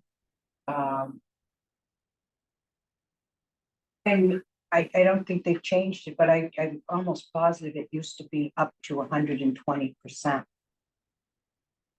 CPA legislation. Can you Which is- explain that to me, Freddie? That confuses me. Maybe I'm just dumb tonight. Like I just CPC. Because, so I'm going back to when I was in the Institute Sorry, for Ben, I didn't Community mean to throw my Preservation, wrench in. 12-week course. Sometimes if you're doing a mixed income housing, so CPA money can only be spent, housing money can only be spent on protected properties, right? But if you have a large multi-unit project, that if you're doing mixed income, sometimes you want to have mixed income. got it. Got it. Yep. 120% of the median income is still not up near Right, the top income, and that can also help a project become viable, feasible. Got it. Got I'm not it. gonna build a house at 120%, but I think it was to allow if you have 35 units, So it's you under, might need some higher end ones Yeah. to help balance Oh, it's the budget. yeah. Got it. Thank you. That's very helpful. But I don't know if that's still in the law. I mean, this was my memory from a long time ago. It says, yeah, low income housing for those persons or families whose income is less than 80% of the area wide median. That's low income, So Yeah. go under. but there's moderate. There's moderate also. I think Okay. moderate's up to 100. It is, okay, never mind, I take it back, but Okay. I didn't say that. Does it say up to 100? Yep. I don't know why I thought it was up to 120%, but it doesn't say It it. does, moderate is less than 100%, you guys are correct. Okay, I didn't go that far. So Just- excuse my 120%. Okay, so No, never mind. this, I it's a take- complicated piece of legislation. I take my comment. Hold your microphone back turned on. I think one of the confusion is people confuse CPA with 40B. Yeah. Yeah. Yeah. Yeah. So, oh, no And so problem. that's actually on that point, just back to the presentation, like, let's make sure we put a list of like the biggest misconceptions people have to make sure we address them head on June 6th. We're FAQs or something like Yeah. that. Yeah. Yeah, we didn't know the definition. Certainly nobody else is going to. Yeah.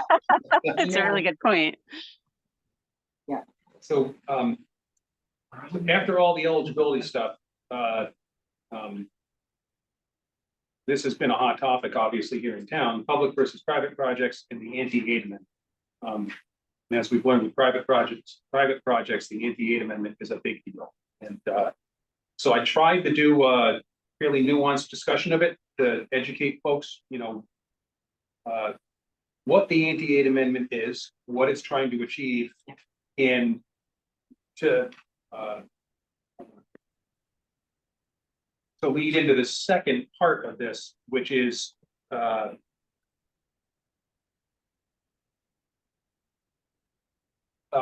for private projects, they have to go to a much greater level of effort than a public project to demonstrate that there's a public benefit and to preserve that public benefit in perpetuity. There's just 3 bulleted items there, but some of the things that we would look for are, if it's a private entity, is this private entity, are they viable, financially viable in the long term? And how can they demonstrate that? And how do we ensure that a public benefit remains in perpetuity? What kind of agreements can we make? Preservation restriction or conservation restriction, or in the past, we've done a signed affidavit, for instance, for the Buck family Civil War flag. So I tried to go through that.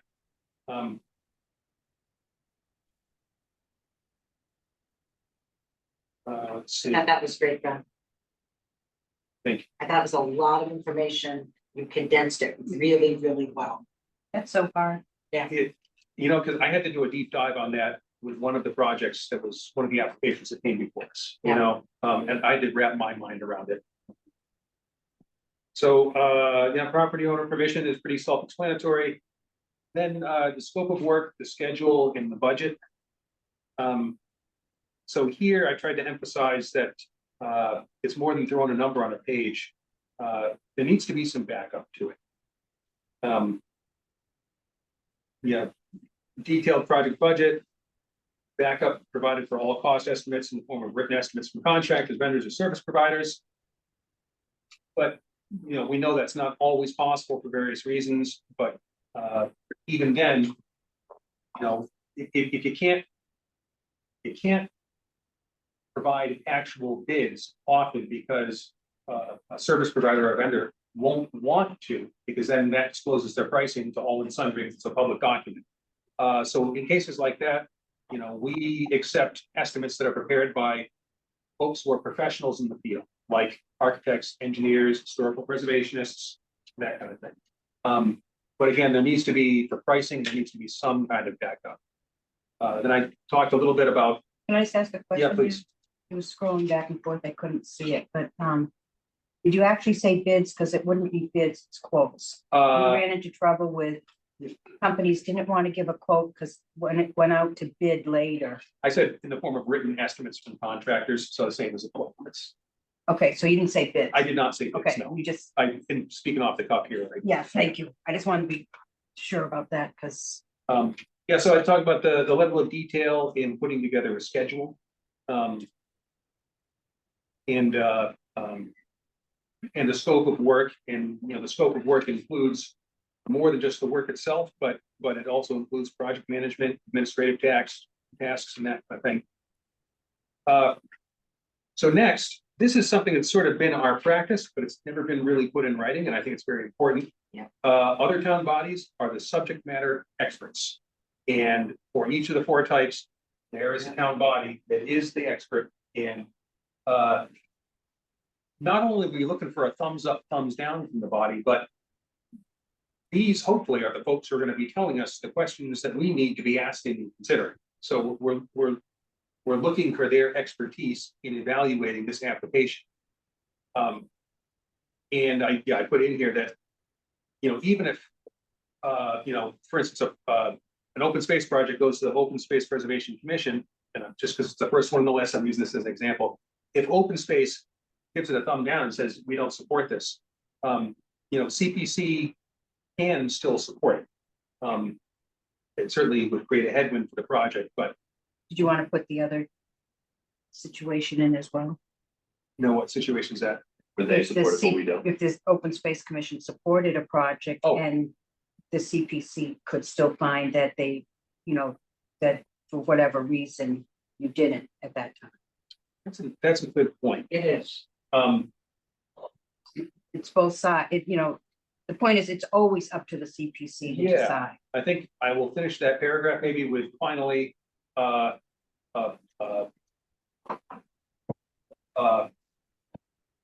positive vote.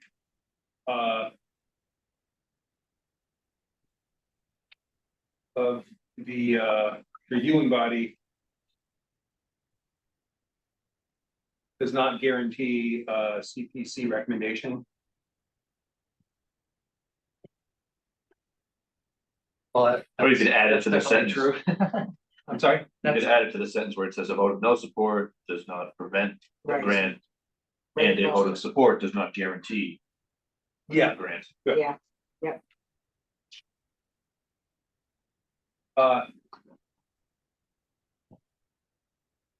That actually leads me to something else. Okay, so so Freddie had pointed out that there's been hesitancy in the past to describe CPA funding as a grant. And I understand the reasons why.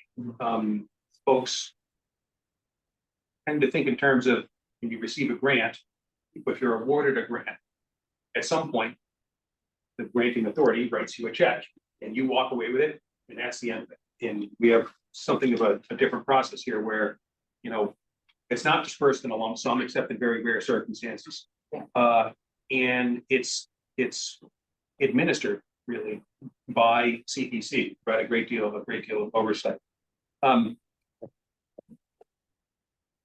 I couldn't find a better way to say it. This is the language that's used by the other communities whose documents I reviewed. I feel like, for my part, that there's enough description in here of the process to make it very clear that it's not, you get over this hurdle and you're just issued a big check. I think that's clarified enough that it overcomes that preconception. But I'm certainly open to suggestion on it. I think colloquially, we refer to it as CPA funds, and I think, you know, the award of funds perhaps would be, you know, a potential alternative to that, because I do think that language is a bit problematic as well. Okay. But that's just my Yeah. reaction. I can do some thinking on that. Then, just so I'm clear, so the question is with the word grant, Yes, awarding a grant. So, awarding as a CPA, grant. You know, we Yeah. recommend the award of a CPA grant.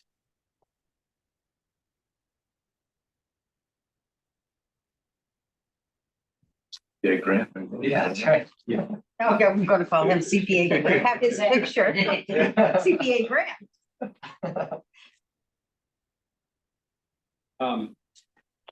you know, I don't have a strong Okay. opinion one way or the other. Okay, if we have edits to this document or anything like that, but if it best just send you directly or What's the best way to do that? We can't send it to the whole group, right? So well, definitely they not. have to go straight to the. Yeah, we can't do the whole group. I mean, edits other than we've discussed tonight. Just like text edits and stuff like that, yeah. So, yeah, so, I guess kind of what I was thinking is, I would incorporate feedback from tonight, like on, like substantive. Yeah. Type stuff, redistribute the document. And then, you know, Grant, I know you're a fantastic proofreader, and I'm confident that I, missed punctuation in that. You know, I'm in several places throughout. So maybe after I incorporate tonight's revisions and send it back out, and then we could do that. Yeah. We just have to be careful that we don't reach critical mass and hit a quorum by. Sure. Why don't we just send them all to you individually? That is serial. If I send Ben Yeah. something to just Ben and Grant sends something to just Ben, That's three. But you're That's not doing serial, it's only serial. Serial. Remember a Yeah, selectman but got, you're editing a document. You can do it, luckily, this is a case where having a high quorum means that up to 4 of us could do that. Right. which, Yeah, right. I doubt more than Okay. 4 of us might want to work on this. I thought it was only serial. If I sent it to Ben, Grant sends to Ben, and then Ben tells Grant, oh, Brett says this. no, That's serial. No. We can both Because Ben send that. has heard our. I'm telling you, there was a selectman who got written up Yeah. big time because he communicated the same thing individually. But Oh, that's him communicating out individually. All of us communicating in individually to Ben is okay. That's okay.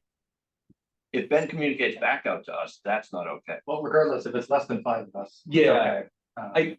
Your point is taken, but Lisa and Brett, I try to stay a full step back from the red Totally line. fine. Yeah, Sure. yeah. If there's ever any gray, don't even bother. Yeah, especially, you know, things are a little bit acrimonious in town right now, and I don't want to give anybody ammunition, like even if we are in the right, yeah, I don't want it, something that can be twisted around and, you know. That's fair. I think that's why they say you can't send your minute corrections to the chair. You have to go to another party.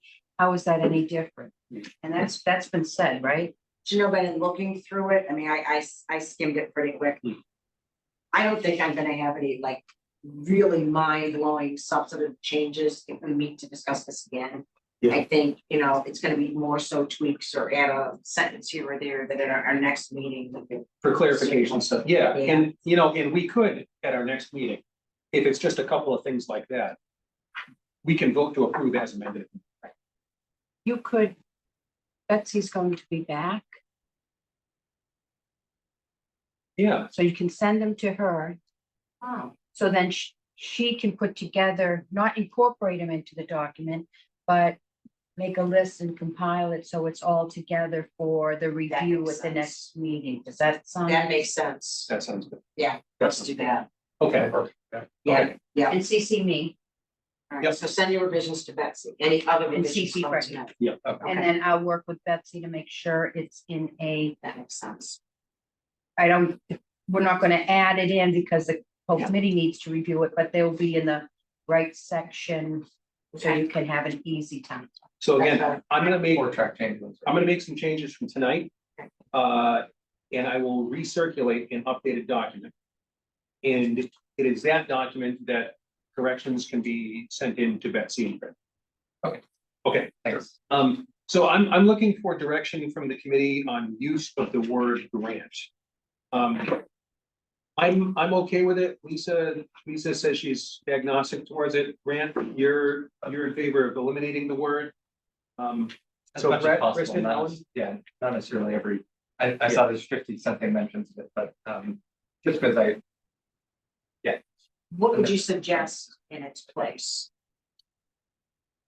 funding award instead of grant funding Yeah. award. I think- you know, just Yeah, it's like something a like that. grant recommendation, instead of grant recommendation, funding recommendation is the only way I could think of doing it. And if folks think that's gonna make it more clear and eliminate future trouble, then that's what I'll do. I'm also agnostic, so if you guys want to switch it, that's totally fine with me. I don't know how They're both strong I fine. feel about it. Alan, what do you think?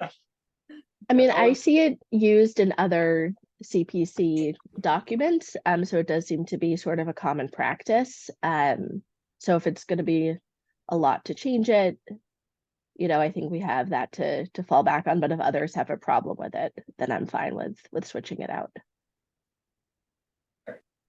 It's fine Still keeping it. there? Okay. The document that you get emailed back may or may not have the word grant. All right,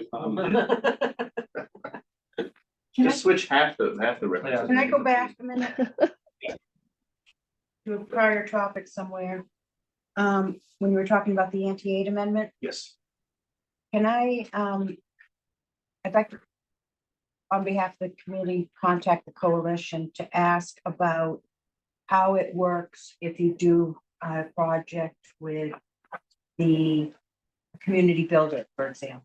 Just so Oh. we have that, the Open Space Commission is working with Shopsy and I'm helping out a little bit, so I thought that would be helpful for you to know. Because it's the town land, then does the anti-aid come in if you work, you know, how does that work? yeah, And then I thought if I was on the phone with Stuart, I could just ask, no, that would be what do you great. think about the word grant for Yeah. CPA?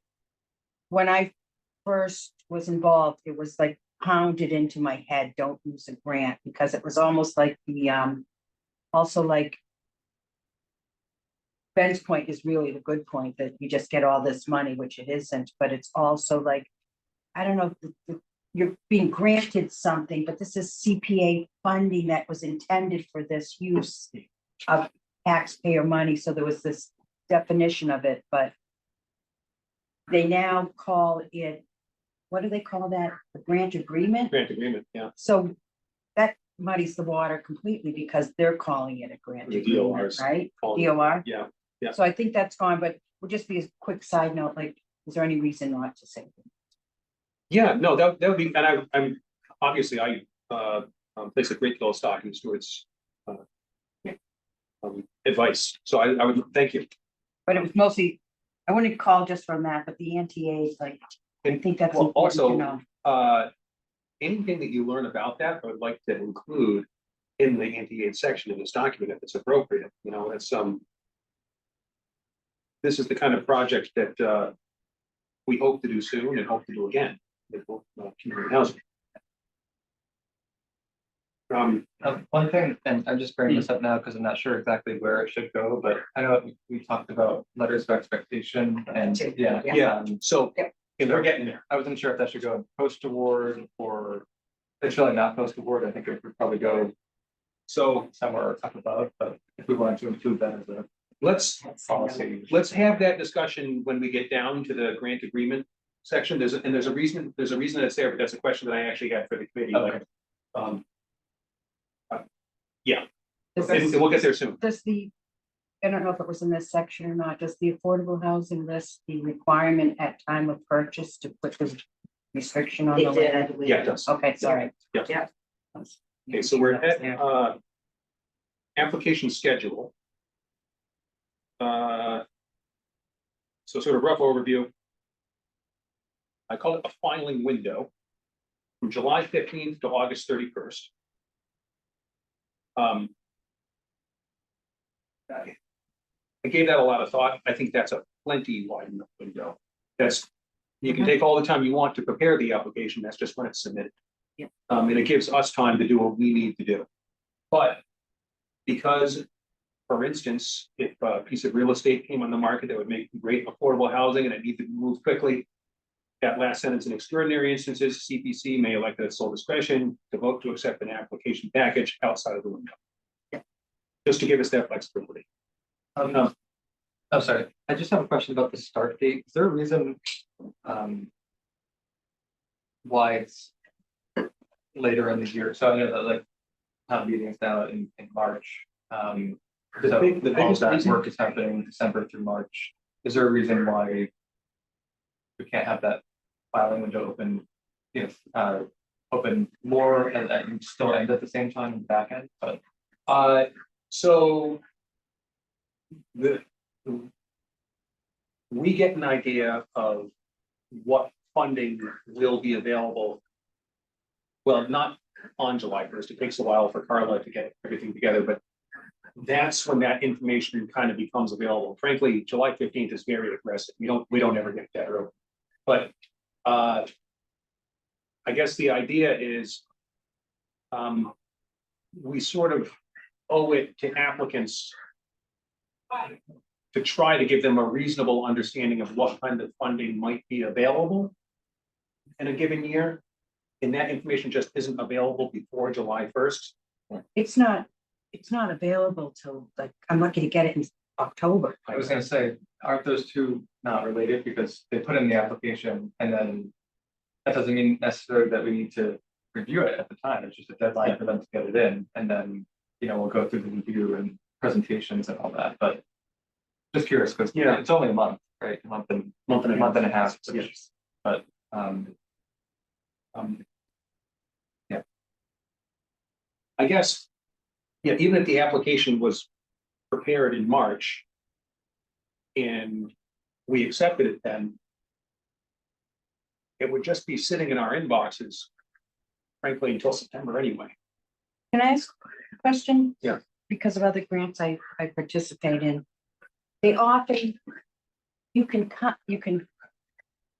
talk to members of this is, let's say, with the state, that's wildlife. You can talk to them about the grant all the time you want. And, oh, thank you. I never knew you could shut it off. You can talk about the grant with employees until the grant application starts, and then it's like, that's it. And I don't know if you want to be considering something like that, because you want people to come in and talk to you ahead of time. well, I guess where I'm coming from is I think that process this year happened very late, is how I felt. Yeah. Everything was kind of on the back end. Yes, we received some of them by August, but some of them came afterwards. So I appreciate having a hard deadline of when we would receive it, but I almost feel like the process itself, in terms of like thorough application review, started later than it should have. And then we were kind of in this mad crunch, in the final months. And so I'm just wondering, what if we shifted up a month, 2 months or something like that, so that we get, we start the process earlier. Maybe it's not as intense or something, but that way, I don't know. It's just, I'm not sure. Historically, the committee is basically inactive during the month of August. Okay. Which is not to say that we can't individually look over applications while we're, at various vacation destinations or whatever. And be prepared for when September 1st rolls around. I'm certainly hoping that we are essentially shut down for August this year too. Because we deserve a little bit of a break. Sure. I can say one thing about applications. And I think I told you this before. Committee said, send them as soon as they come in. And I said, yeah, I'll be sending them in on August 31st. And they go, no, as soon as they come in. And I said, I'll be sending them in on August 31st. Because, I've never gotten one. You know, maybe ahead of time, like maybe that week, but Yeah. people just don't submit. Yeah, but I guess where I'm kind of like, I don't see the need for a start date, really. I see the need for an end date. And then obviously, if it's after the end date, then it will get kicked to the next cycle, but I don't see the need to limit it to a month. Would If this work for you, Ben? if an application comes in April, that's really great. You don't have the application ready, so after the public forum, applications are available, and then you have the deadline. Let's see if we can open the application right in that meeting. There you go. Exciting. That works. The that's how we used to say it. The application is here. This is what we went through it, and they're on the website. Until And- August 31st. You know, you don't care when they send them in, as long as it's by August 31st. Yeah. But people can start looking at them right after the, I like it. And if the application's ready, and that's why I think I was asking earlier about who is actually attending the forum, if anyone attends, because we could even send them the application if they express interest or something. you don't need to send it to them. It's Okay, online. yeah, You send can it fill to it. yeah, You can actually fill it in online, which is nice. Yeah, maybe they. Oh, that did not work. That did not work. Yeah, that was, I played with it today. It didn't work. Well, I don't know why. I said that too. There were multiple reasons. it works Um, for some people, not for other people. It was, it just, I forget what the problem was, but it was a big deal. But we can, you know what, we can revisit it to see if we can make it better work. Can I add something else for discussion within this application schedule section? Absolutely. Can we add something that additional information may be required? And something about that, you know, if it's not received, then the application will be deemed incomplete. I mean, I see that we said, you know, incomplete applications, but I just think Yeah. back to this I past like year. that. Yeah, Things we've learned that we let them know, you may be required some additional information, and if you don't provide it, then your application is suspended, incomplete, or, you know, something along those lines. that's an excellent point. Exactly, Yeah. you know, that's why I said incomplete. You were banned. first. You're banned. But again, you know, it may come up, there may be something that, you know, we may ask or we may need So- to make a yeah. decision, so. So under a CPC internal review. Yeah. Questions and comments from the committee will be forwarded.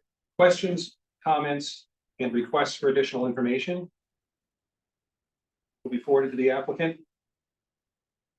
So that the application package may be modified to address any concerns of the CPC. And you will give them a date to return And it. the status is considered incomplete until all of those asks are satisfied. Yeah, okay. Because I think it covers our bases. The only thing that doesn't say for what Lisa was talking about is that it's incomplete, but how long, I mean, Right, well, if it's incomplete, then, you're right, I mean, we should give a date, if it could stay incomplete until December and the application stays open and we're still discussing it instead of doing our due diligence that we should be doing, so maybe, it'll be incomplete. And then there's a cutoff date, what's our cutoff date that we're saying that's Yeah. it for this year, but I think when would that be? if you're reviewing a project, Yeah. something might come up down the road, and you Yeah. might say, we need this. And not, so it might be, About 2 weeks. Must be supplied within 2 weeks. depends on when you decide that you need it. So Yeah. can it just be an open-ended, the Yeah. committee will notify you of a deadline for the information to be submitted? well, I something think like it's that? even up to our discretion to determine if it's incomplete, and I think we can say that, right? Like, you know, Yeah, it depends how I close think the we can end say sometimes. incomplete applications won't be considered for.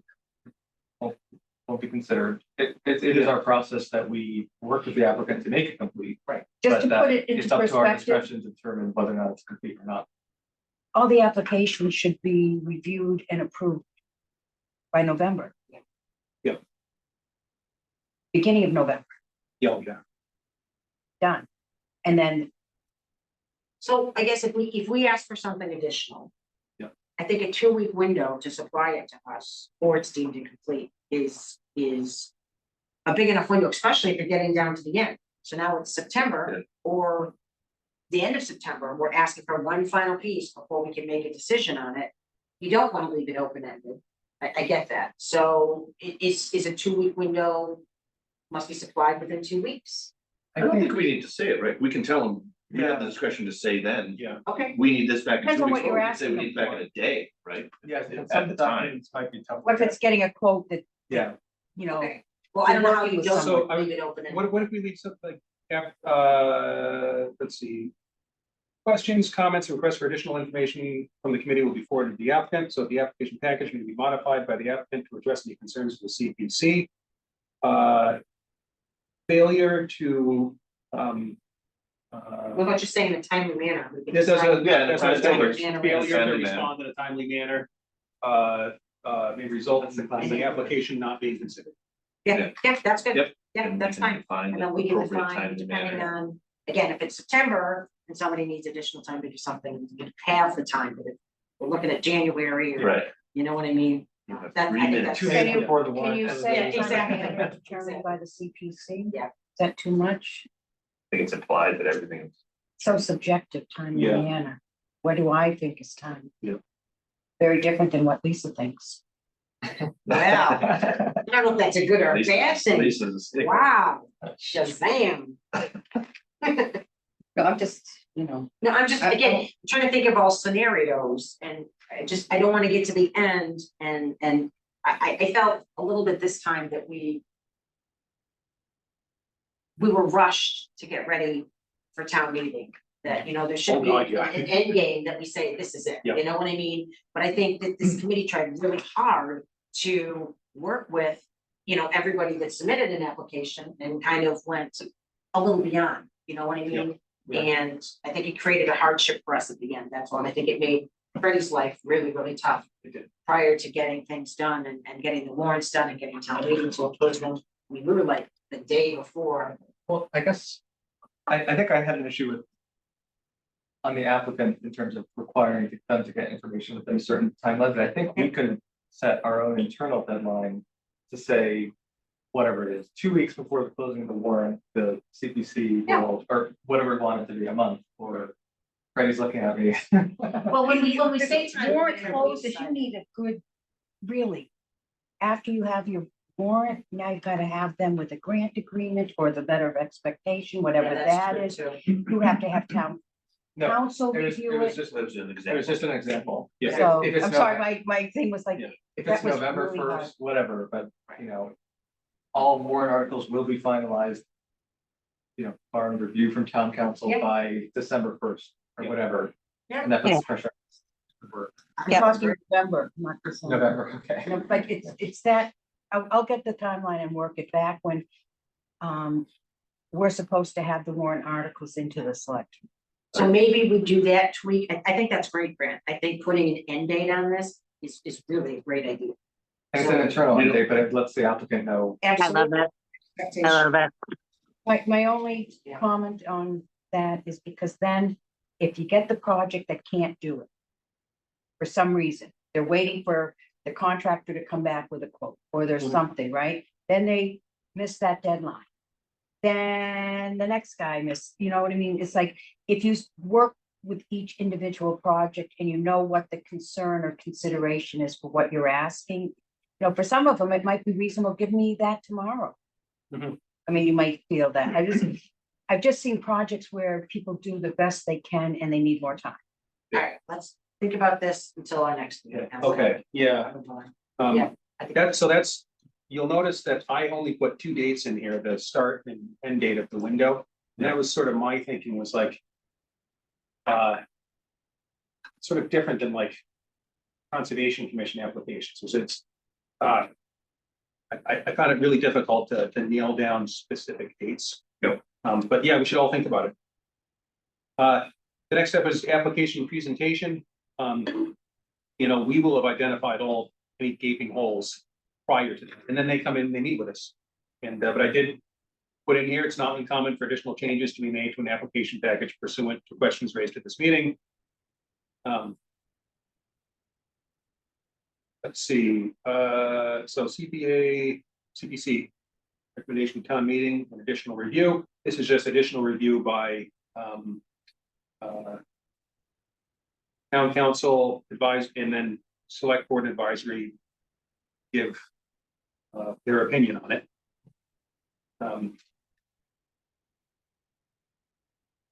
And then finally, a grant funding award comes from a town meeting vote.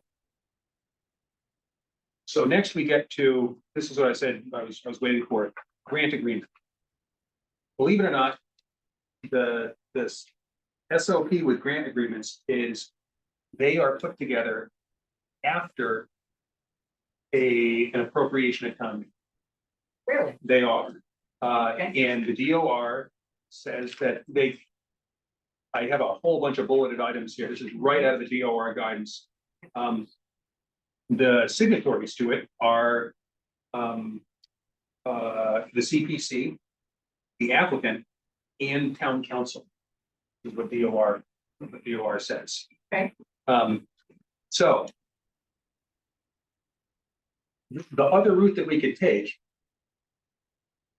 I think we probably do want to move towards grant agreements, but I want to say the other route we could take is we could meet with town council sometime this summer, maybe, and talk to him about the reasons why he wouldn't let the MOU model go forward. Is there something we can do with the letters of expectation or something like that to keep the process from becoming, sort of unwieldy? Or, should we just go right by the letter of the law here with DOR and do a grant agreement on everything? Because they can be pretty burdensome, especially for smaller projects. Can you do a grant agreement with the town? According to town council, the town can't have an agreement with the town. So when it says above that it's binding between the town and the applicant. So it's interesting. I mean, Boston does. Isn't that what town council recommended, that we call it a grant agreement instead of, he said we couldn't do the memorandum of understanding, but we could do a grant agreement. I don't remember what it said exactly. I don't recall. I think you're right. Yeah, that All right, was, that was their recommendation. All right. Yeah, Switch to that, it's, so. Then never mind. it's, I'll take my letter of so expectation. these things are gonna take some work, and also town council's gonna have to put some work. Can we draft a template with them? Yes, and in fact, there are templates online. Some of the bigger municipalities have great examples. Can I suggest a question that I Yeah. add to Stuart's? Because this is something that came up before. Yeah, We don't do it before town meeting. Get someone who said, I didn't agree to this. Yeah, I'm not gonna sign that. I know. And actually, the warrant article required it, so, and that's the other alternative, Ben, that you discussed last year without the MOUs that you just, and Stuart said, he just put every single thing in the warrant. So one, All right, no, go ahead, Rick, go ahead. so one thing I had brought up previously, and I honestly don't know if it's better or worse than grant agreement, but I know that other boards and committees like planning and Concom, for example, will revise the application, keep on revising it until it's satisfactory and then approve the revised application. And is that a process that we could perhaps undertake in which, for example, I'm just thinking about Jim Haggerty's application this time, in which he puts in the application for 80,000. Whatever 45 isn't eligible, we require him to revise it. Yeah. We go through the whole process, but then perhaps we could, in the application itself, they could signal their intent to put a preservation restriction or do the other requirements that we You're gonna put all that stuff in the application. Well, then, because we would have the vote on the application itself, which would include all the details, and then in the warrant article, you could say as approved in the application. My thought. Do you see, I'm just looking at all those things. That's a pretty different than your application. it Get is. all of that in the application is. Well, it wouldn't be, I'm thinking it wouldn't be in the initial application, but some of these things that we would. It's essentially the conditions that we would like to impose on the project anyway, that we couldn't get in the MOU. Would be in the application itself. And we would just require the application to be revised in order for us to accept it. And if they don't let's just say put a PR on whatever project or like conservation restriction. In their revised application, then you use that as a criteria to either accept or reject the application. I'm just thinking if it's not in the application that they're filling out, town council's gonna look at it. This is a specific to that project, which is not the I mean, don't you have a standard thing in the applications for conservation and the law is the law? Can we just ask council to come to our next meeting or a meeting over the summer and kind of iron this out on his, I'd be curious on his Yep. suggestions, if it's, like you said, do it to the application, or is it better to do it this way? Can we even do that? Can we say as written in the application? Can we do that in a town meeting warrant article and does that have teeth? Because Yeah. what we were trying to do with the MOUs is in the MOU, we reference the application. That was kind of how we were trying to look at it in that way. And I think Lisa's right, and I think we need to have town council at a meeting. Even by Zoom, Because I don't know that you know, I just, I think, we tried to have the application, something on file somewhere and that, or the MOUs, but for town meeting, how are people going to read the application that they're voting on? and he may look at this too and say, okay, I know the DOR said to, you know, to use this application, but in my, you know. Yeah. My experience, I found that this is unenforceable, or this is, it might be beneficial for us to know before we I- make a solid And decision. also, you know, this has happened a couple of years in a row where we reach the finish line, we think, and then it goes to town council and just, Yeah, and so I would really love, before we even look at an application this year, to have had a conversation with him, like, listen, Jay, just tell us outright, really clearly, what are you looking for? And, you know, as long as it's reasonable, we're gonna do it. We're gonna just to avoid that nightmare in this, you know, in the early spring. Yeah, except for the funding. Oh, well, I just want to hear what his reasoning is behind that, like. Well, I guess, I think that's a great idea. I think where I'm coming from is that it's the difference between doing it before the fact and after the fact, right? And so if you actually are in the conversations with the applicant, which I think is the point of the MOU, was to capture everything that was said, right? Yeah. But this would probably be capturing any agreement in a revised application, and then that would be in paper in writing that we either approve or reject. That's what I'm thinking could be effective. Yeah. Rather than kind of, you know, maybe approving it and then having them say, well, we never included that in our application. We never agreed. Why can't you have the grant agreement ahead of time? either that, or why would you just not make the town meeting vote contingent upon a successfully executed grant agreement? Well, But you have to have what it the is, grant but- agreement but the laid re- out ahead of time. I think the because- reasoning is because of the expense of it, because it requires work. This is gonna, each one's gonna take work from town council, and that's gonna cost real money. We're not, the Also, if ones- it doesn't get passed. if it doesn't get passed, you haven't wasted the money. I think that's the reason. So is there a way to have, I see What? Grant's point is exactly why we had the MOUs, we wanted them up front, Just so to be they totally- knew what they were doing. Just to say it out loud, the MOU is the ideal solution to this problem. Absolutely. Um, And it was friendly. exactly, it was friendly and helpful and worked for everybody. So Well, let not him come and everyone. explain to us again why, Like- or maybe there is, don't call it an MOU, whatever, maybe there's Yeah. something similar to the MOU instead of going down this very detail. Yeah. It sounded like it We might did have almost be, applicants who yeah. did revised applications that we had to approve. It sounded like there might be a way to, that he was just concerned with like word choice or something, but we're just guessing unless we have him in front of us Okay. to talk, so. I put in grant agreements here because that is, you know, we know it's legal, the DOR has recommended it, and all of the big guys do it, you know. All of the big municipalities that are CPA communities all use grant agreements for everything. You're not required to do it, but this is the recommendation. So, my fear is, and the reason I love the MOUs is, it just looks like an exhausting amount of work. It does. Especially, you know, imagine if, I'm gonna tell you about a request, for,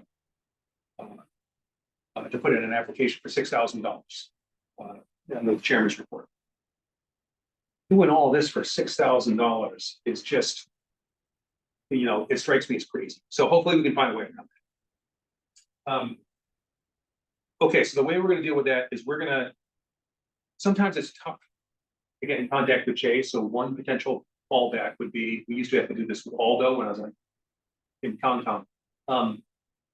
We couldn't get him to come to a meeting, so something less than a quorum of us, we picked 3 members who would go meet with town council with a list of questions that the rest of the committee or commission has. So that would be the fallback. Ideally, we come to one of our meetings. Agreed. That's what we asked for. Okay, Well, just a question, if you can go meet with him. Yeah. Can it be on Zoom? Recorded so that the other members could view it? we could simply ask to meet with him on Zoom and just not. Just present it that way. Can we schedule a Zoom meeting? Well, if you could schedule a Zoom meeting, why couldn't you all be? Because it might be during the day. Oh. That was the problem we had with Aldo, like trying to get him to come to a night meeting, if it wasn't select board. Could be, Well, Jay's got a firm too, you know, the Yeah. planning board just had this happen, if Jay can't make it, he's got a team of lawyers that are with him. Okay. And he sent another lawyer to planning board for a application that we get, okay, so again, we can throw it out there to him. yeah, yeah, And he can tell us his availability and we can see if we can make one of those dates work. okay. Then that's the plan, that's the plan. And again, he can come via Zoom, it's easier for him. Yeah, yeah. To zoom in, it's fine. Project requirements, Freddie helped me out big time with this.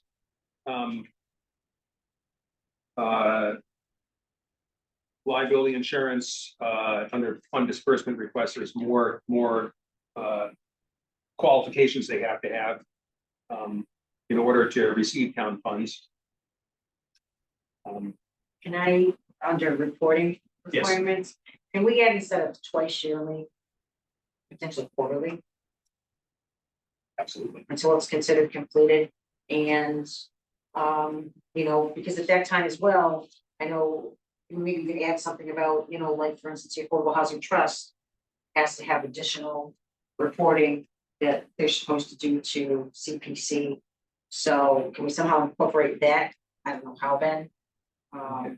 Just make reference that there may be additional reporting or Yeah. requirements. I don't know where you would put it in there, but No, under reporting requirements, that's a very good point.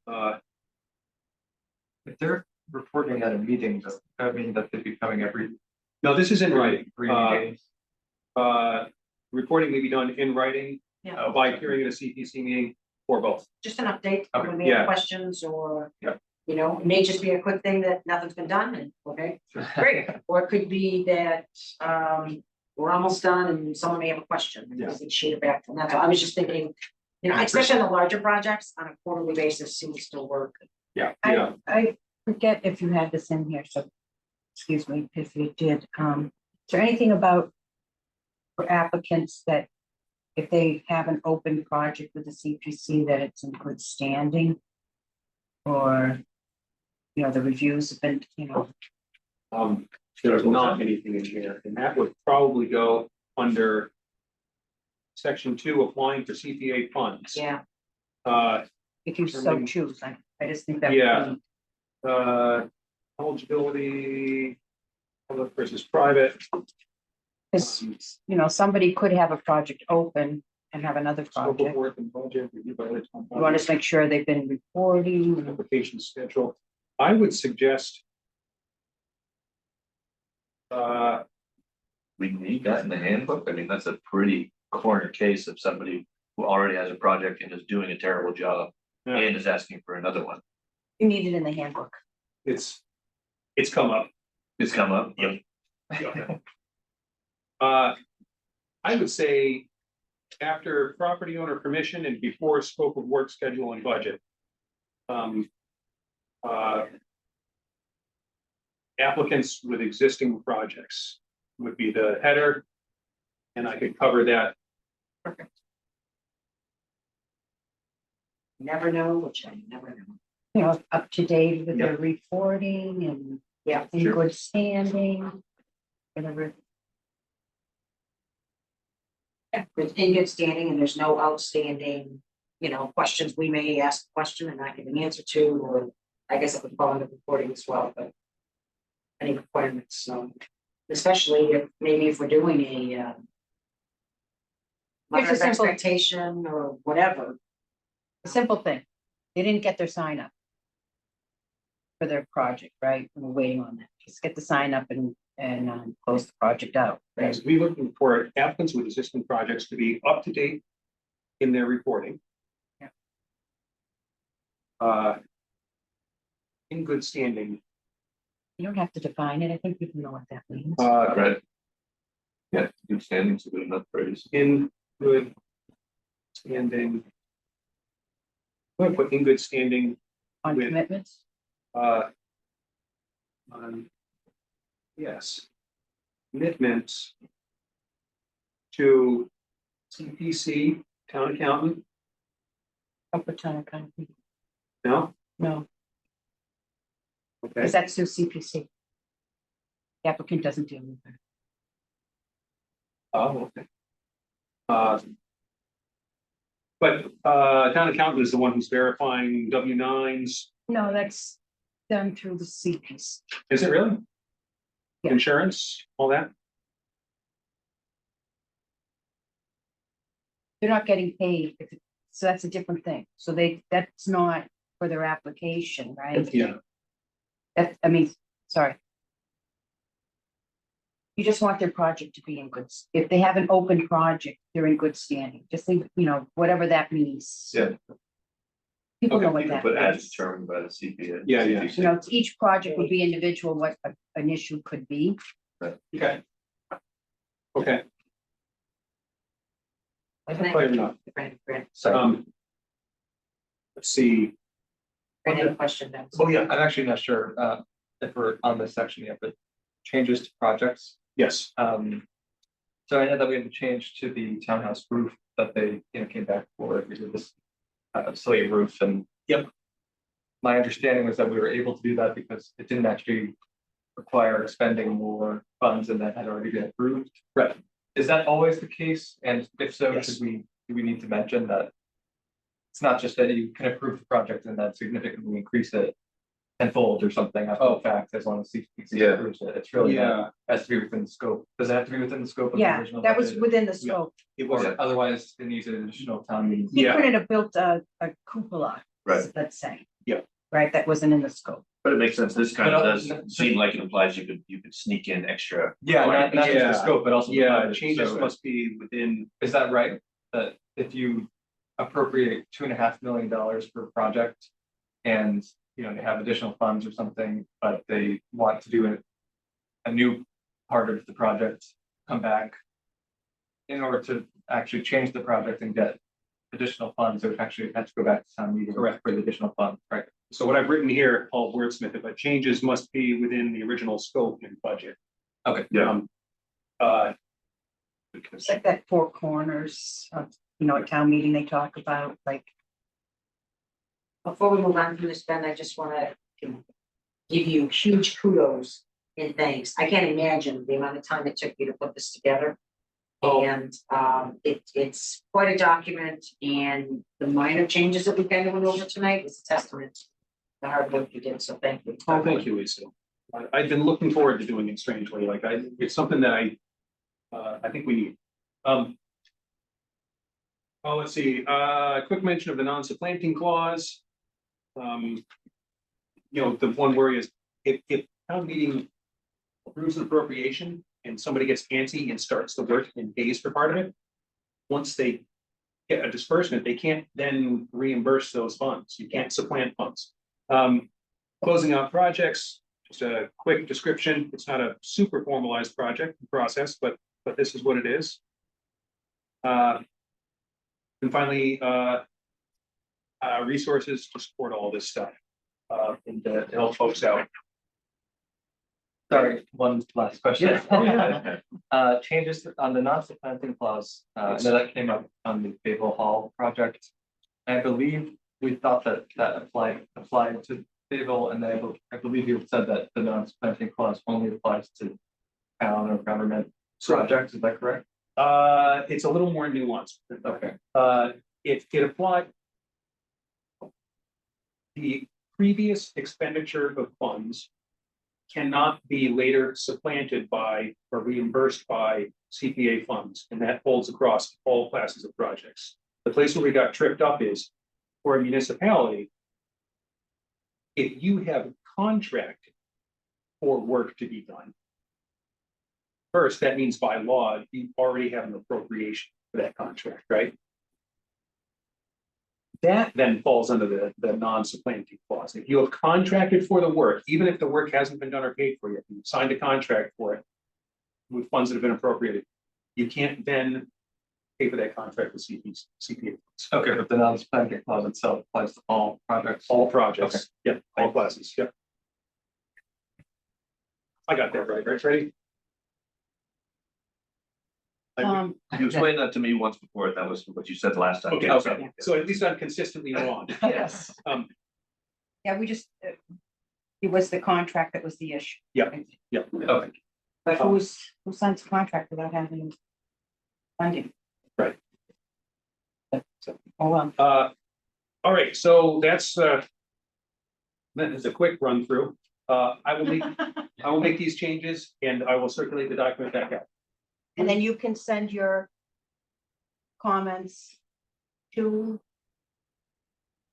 Betsy and me, but you need to do it this way. I was, by what date? I work better when I have a timeline. In a timely fashion. No, that's so speculative for this. Yeah. ASAP. time are different. It has to be within 2 weeks, Lisa. Yeah, that's Remember? right. It has to 2 be weeks 2 would be weeks. good. I would be good with Well, 2 here's the weeks. question. A week? I can make it work. Here's the question. When are we reviewing it again? Because that comes under other minutes. Right. I mean, other meetings. Yeah, we'll be And setting when next you meeting get to dates. that, so you Yeah. want to come back to that Yeah. then, but the point is you need to. Track changes doesn't work for this. Because you'll have track changes, you won't all be on the same track changes. I don't know how to incorporate that. 10 sets of track, well, 3 sets of track changes. How do you put them into one document if different people are tracking the same thing? And then how does the committee review it? You can merge, yeah. So you want us to send them to you and Betsy? I don't know how to do the merge. Maybe Betsy does. Above my pay grade. Honestly, I think at this point, I don't plan on having anything major then. I mean, I think we covered a lot of those things tonight. Okay. Bringing us out of punctuation. Yeah, so the problem, I guess merging is the way to go, but The only problem is that there's conflicting changes. If I suggest a change and Brad suggests the same Yeah. changes, different change to the same sentence. That but- gets messy, yeah. I just thought if you just send it in and you have the document, you say right here, I want to put in. When you can track changes. Is that what you were saying, to do track changes? That's just generally how I work, but I can. We can highlight it It's like however you want. grammatical stuff, or yeah. I can highlight them in there for you or call it out separately. Have you, whatever. I don't know how Betsy works with track changes. I know, Done minutes, sent minutes, checking. Just. okay, so then she can Yeah. handle that. I just don't know with everyone sending that Sure, in, like, yeah. how would you? Yeah. Everyone can track changes and she can figure it out. How's that? Yes. She didn't have the traumatic experience. I might not have any changes, by the way. I want to read through it again. Yeah. Same here. So, yeah. Lisa and I can will- tell you the Open Space Commission track changes story someday. I will endeavor to get things right, but reading your own stuff for some reason, just errors become invisible. I don't know why They that do. is, but it's frustrating. They do. Okay, we've spent a ton of time on application for 2025. I'm going to kick the can down the road, if that's okay, on updating the application. We're gonna be meeting again to talk about stuff that affects the application. It's already getting pretty late here. We're gonna be having a meeting before June 6th, and I think we can tackle that then. Talk about the timeline and grant So agreements. just for that, everyone can look at the grant, grant. Everyone can look at the application. It should be on our website and see if you have changes for that conversation. That's one. Perfect. That could go really fast. Okay, next up, chair report. let's see, we got an invite, I don't know if it went to everybody, St. Mark's Bell Tower rededication ceremony on, yeah, I didn't even write the date. Gosh, I think it was the 9th, When did that come? the 6th. It came, just a couple, It is several days ago. May 9th at 6:30 PM, there's a prayer service, and at 7 PM. ice cream and Little celebration outside with ice cream from Trumpet's. So just wanted to make sure everyone knew about that, had a heads up. Let's see, I've learned that, Shopsy and Open Space, we know they're working together to try to jumpstart something on the Johnson family property. They're actually working to identify compatible community housing builders, as the select board sort of suggested at a recent meeting, and trying to identify some additional funding sources. I'm thrilled that you guys are charging forward with this. We've seen sort of a lackluster response with the select board, and I think this is the only strategy that could possibly succeed, is by building this kind of inertia behind the project. Okay, finally, I got a call 3 days ago from Andrew Dennington about something I had spoken with Kevin Miller about a few months ago, and I think I mentioned it. The restoration of the railing on Common Street. It's short granite piers connected by metal pipes that have just been hit by lawnmowers and cars and are just generally rusty. And so back in February, I believe, Kevin suggested that might be a project that historical might look into pushing. And somehow Andrew has gotten interested in it and asked me if this is something that might be CPA fundable. Certainly seems that it is. The one monkey wrench is that he's asking if we would consider this for fall town meeting. He's gone so far as to get an estimate. The estimate is for $6,000. It's certainly outside the funding, the application window that we're speaking about with this handbook here. As it stands right now, we have sort of past practice where applications have only been accepted for spring town meeting. But I wanted to bring this to the committee to let you know that this is what they were hoping to happen. I don't actually know how appropriations made it fall town meeting work. Do they have to wait until the following July 1st to get the funds? Or is there some special provision? A couple thoughts on this, I made that. Yeah. So if we're gonna open applications up, not that it's not a worthy project, but if the selectmen want to get this done, they still have ARPA funds that have to be spent for the end of the year. Yeah. Why would they obligated. Yeah.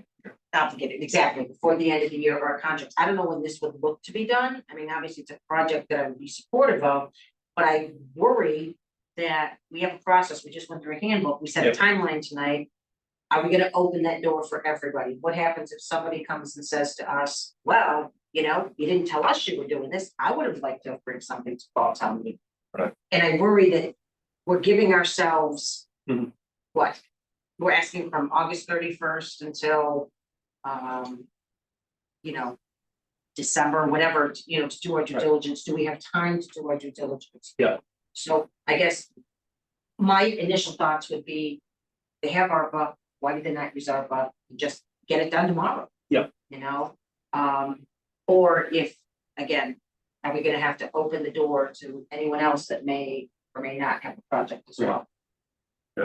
Yeah, there's not a huge. I- this particular project, right? Yeah, I couldn't agree more. I think we just honestly, like, to even entertain it is risky. We're trying to put in our guardrails and tighten up the process, and we would immediately be unraveling that. Okay. Well, I feel like I'm saying a lot tonight, but I did have an idea previously, which I think kind of got shot down, about maybe we should, since we are having 2 town meetings a year, maybe we should potentially have 2 application windows, in terms of maybe taking all the pressure off, taking the pressure all off of the spring town meeting, maybe distributing it more evenly throughout the year. I don't think, well, personally, I don't think that's the worst idea in terms of because there, fall town meeting does exist and it's becoming more regular, it seems, and it's been, the select board does want to have a regular town meeting, but I think I brought that up previously and people don't like that. Yeah.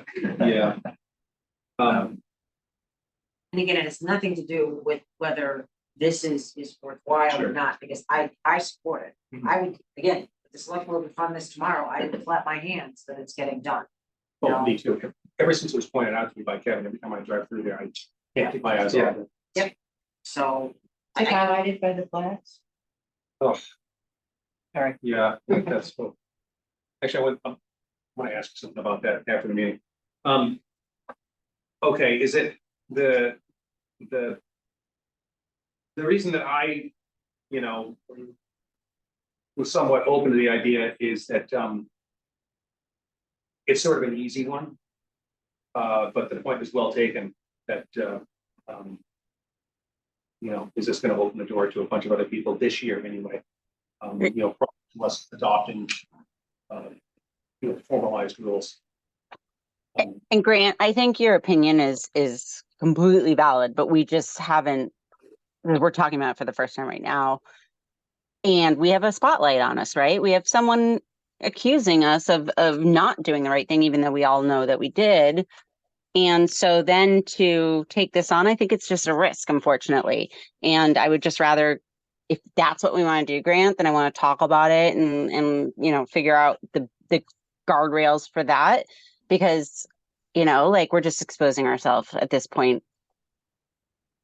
Yeah, Kristen, it all comes back to that question of the timeline for the application and, which I know we didn't resolve tonight, but it's all part of that conversation, sure. No, understood.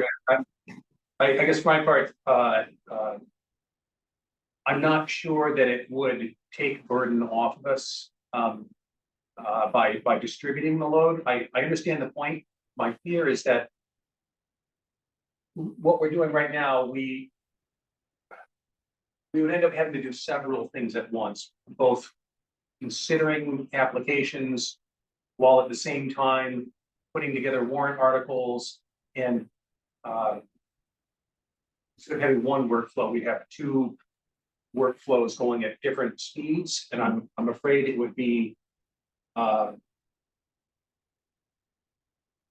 I'm afraid it would overburden our consulting and administrative folks, and as well as us. This would be my fear. Great point.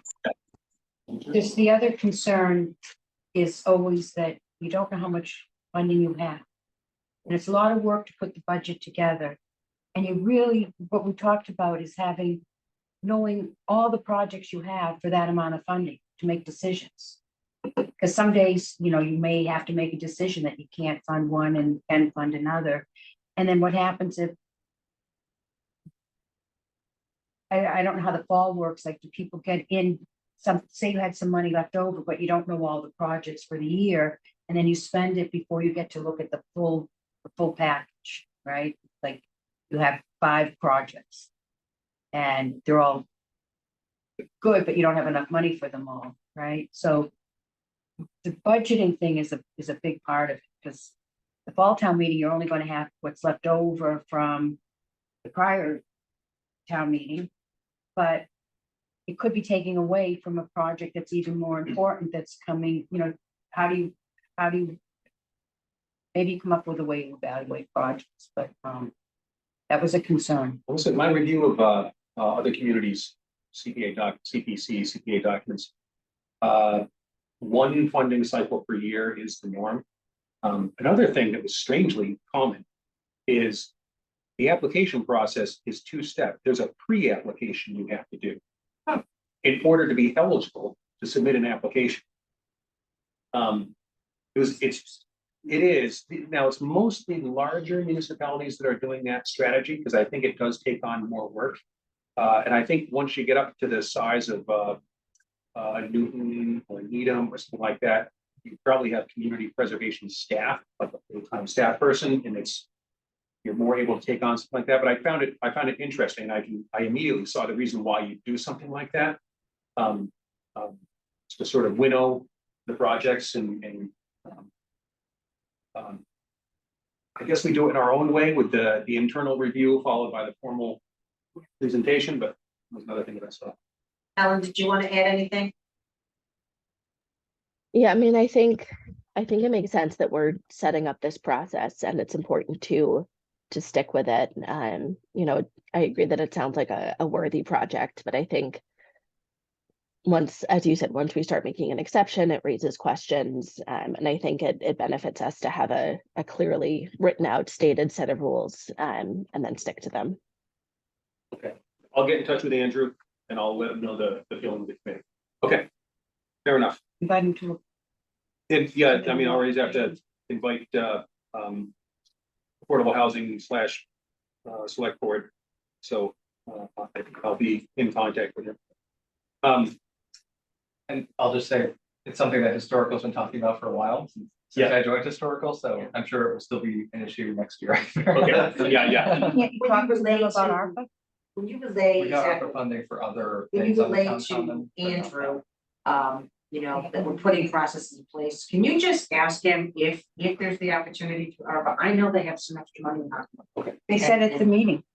So, and I think this is certainly within the wheelhouse, Yeah. and I mean, if it needs to be done, you know, It's only $6,000. but it needs to be done now. Let's just do Yeah. it and let's just be done and preserve something, you know, really worthwhile. Do you know what We this did. situation with an appropriation at fall town meeting? How do those funds get dispersed after the appropriation? Does it have to wait the end of the fiscal year? I or don't is it- think so. Okay, I was just curious. Again, not for us to don't figure hold out. me, I never. Oh, with You know, CPA? Yeah. It depends on which bucket you take it out of, Oh, but I think it's eligible, there's accounts that have money in them. For ARPA, Historical did go last fall, I think, or I can't remember the exact timing, and we did get funds for other things on the town common that needed to be fixed and stuff like that, but I think because this was a larger ticket item and we looked at, I don't know if we contracted out and set up a vendor and stuff like that, like we didn't. I think if we can certainly ask the question, let him know that we were all supportive of, you know, as Ellen said, it's a very worthwhile project. Well, if you said Andrew Dennington asked you, so if the selectmen are asking, then maybe it can be the selectmen's project. if they want to wait till the next funding cycle, it's in the committee that if they're bound and determined to use CPA funding, then they will have to wait until our next funding cycle. The application would be submitted sometime after at this point, June 6th, Hopefully it won't come They're in. not reviewed, and won't be reviewed until after September 1st. but I mean, how many? Okay, fair enough. We are now at setting next meeting dates. How would folks June feel? 6th is the, Yeah, so I was looking at. my week 7th. On vacation for 9 days, so Ooh, that's good. Phew, someplace fun. North Carolina. Ooh, the freaking- Yeah. That counts as fun. How about May 16th? Does that work for folks? Good for me. May 16th, Which is 2 weeks from tonight. works for me. That doesn't. I can't do that. You can't. Okay, no form there. What about the 23rd? I can make that work. It's That 3 weeks. works. Yes. Again, Okay. And let's say that the 23rd, I will invite Affordable Housing Trust Fund Committee and Shopsy. Perfect. Can you have the second item, agenda item be open space and, Oh, excuse me. Yes. no, there's two separate things. Yeah. The Affordable Housing Trust Fund and Chopsy, and then an update on the Johnson land be, Open space and And Shopsy. Shopsy. Yes, absolutely. And Freddie, we always work together on the agenda. So between the two of us, we will We'll get that right. That was a, I think that was a request, I don't by that. Last minute. Uh, Could I raise one thing about the Johnson land? Or are we Yeah. kind of limiting discussion on all of that for tonight? Oh, yeah, you know what? I'm sorry, Ellen, with it not on the agenda. I don't think we can really get into any great detail on it. That makes sense. I've just been trying to research some of this because it's of interest to me as well. And so could I reach out to you, Freddie, or kind of what's the best way to Yeah, who's keep things talking? moving forward? This is Ellen. Ellen, hi, yeah, oh, you know what it is? You have a cold, huh? I do. I'm sorry, hope you feel better. Yeah, I Thank can you. talk to you about it. The Open Space Perfect. Commission is working with Shopsy and yeah. Happy to talk to you about it. Great, thank you. And I'll reach out. Also, Ellen, the topic was brought up at the last select board meeting, I think it was last Tuesday, which they talked about it pretty for a good amount of time. That doesn't provide all of the history and backstory, but I kind of gave, I think, probably the most recent that I've heard. So might want to check that out. I think that Yep, was thank you. April 23rd or something. Yeah, an interesting discussion. Yeah, really good. Okay, And I'm trying to log in my email here. No, So, sorry, can you tell me, this is the 23rd, is that correct? May 23rd. All right. And then June 6th. Okay, Betsy is not here for minutes. table on to the next. Unless, The only other thing I could see to go forward is,